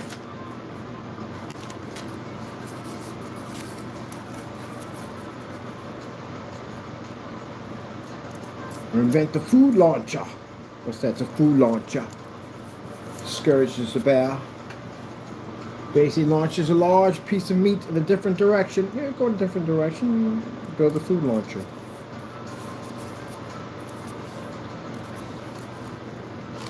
I just could not bring myself to blows with basically hurting them. Such a majestic creature. So I invented the food launcher. It's a rocket launcher that shoots a huge chunk of meat. Anywhere I push it, the bears will go. Like on Far Cry. Was it Far Cry? It was Far Cry. We had meat. But sometimes you can use the meat to lure animals out if you needed to get like certain skins and stuff for for your holding your weapons. And sometimes you can use the meat to basically jack up soldiers. You throw meat in their direction, they get killed by a bear. Like, oh, that's funny.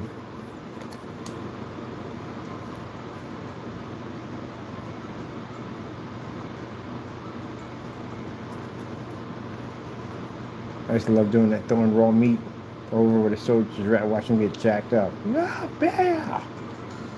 By the time the bear gets done doing all that damage, I ain't gonna do much when I go in there.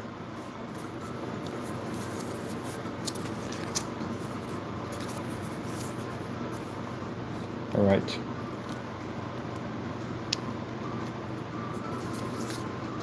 There you go. How the hell is it? This is the church. No. It's the other way around, right? Yeah. This is a church. This is a church. This is a steeple. It's the other way around, bird. This way. Open a church and see all the people. Close a church and hear the pray. I forgot how they went. I gotta remember that. I forgot how to do it. Sorry about that, people. Where's my cough drops, bird? Bird! We need cough drops. No, I put cough drops in. What time is it? Macaroni and cheese. Really? It's 2 o'clock in the morning. Oh man, I get out here later and later and later. All right. We got to put this on here and then I got to get jet out. Gee whiz Louise. Gee whiz Louise. I didn't know it was that late. How long have we been on here? Oh, probably 3 hours on this thing. I keep forgetting we get caught up in these builds. Somebody's probably looking at that clock like, does he know what time it is? No, I didn't know what time it is. I'm on my cell phone right now doing these videos. Oh wait, I got the other phone over here. I didn't see it on there? I guess I didn't see it on there. Man.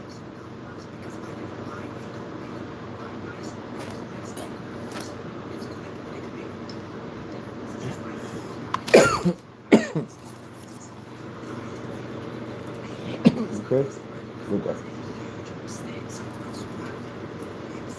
I'm gonna get my roof on. I'm out of here. Oh. Yeah.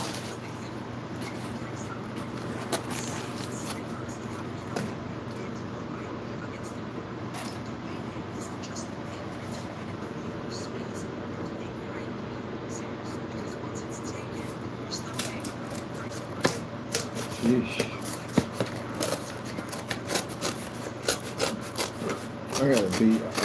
I got things to do tomorrow. We don't sleep. No, I don't sleep, but I don't want to be here. I got stuff I got to do. Yeah, the whole house to take care of when I get in. I got work to do. I got things to do when I get in. I wash dishes and everything else. I got clothes in the washer.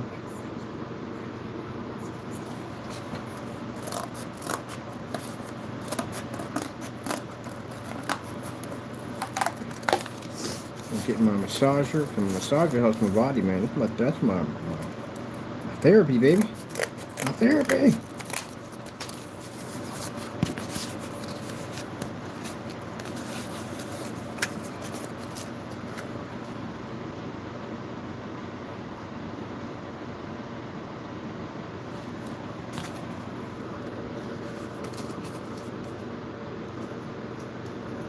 Yeah, I'm loving that.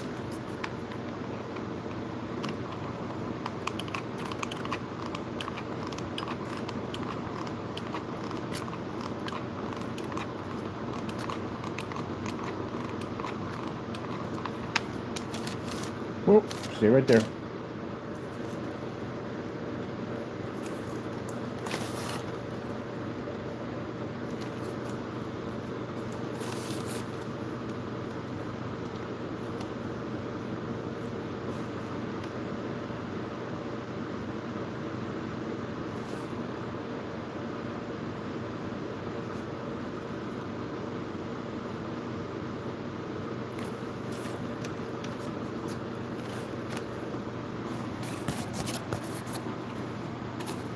This is the other side?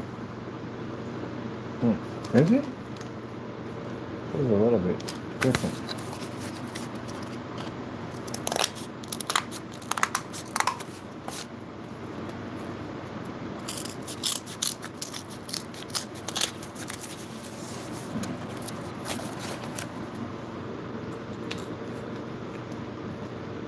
So we got some night owls in the room.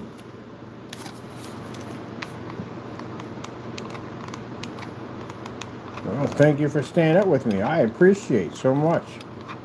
I do appreciate. Thank you for staying up with me.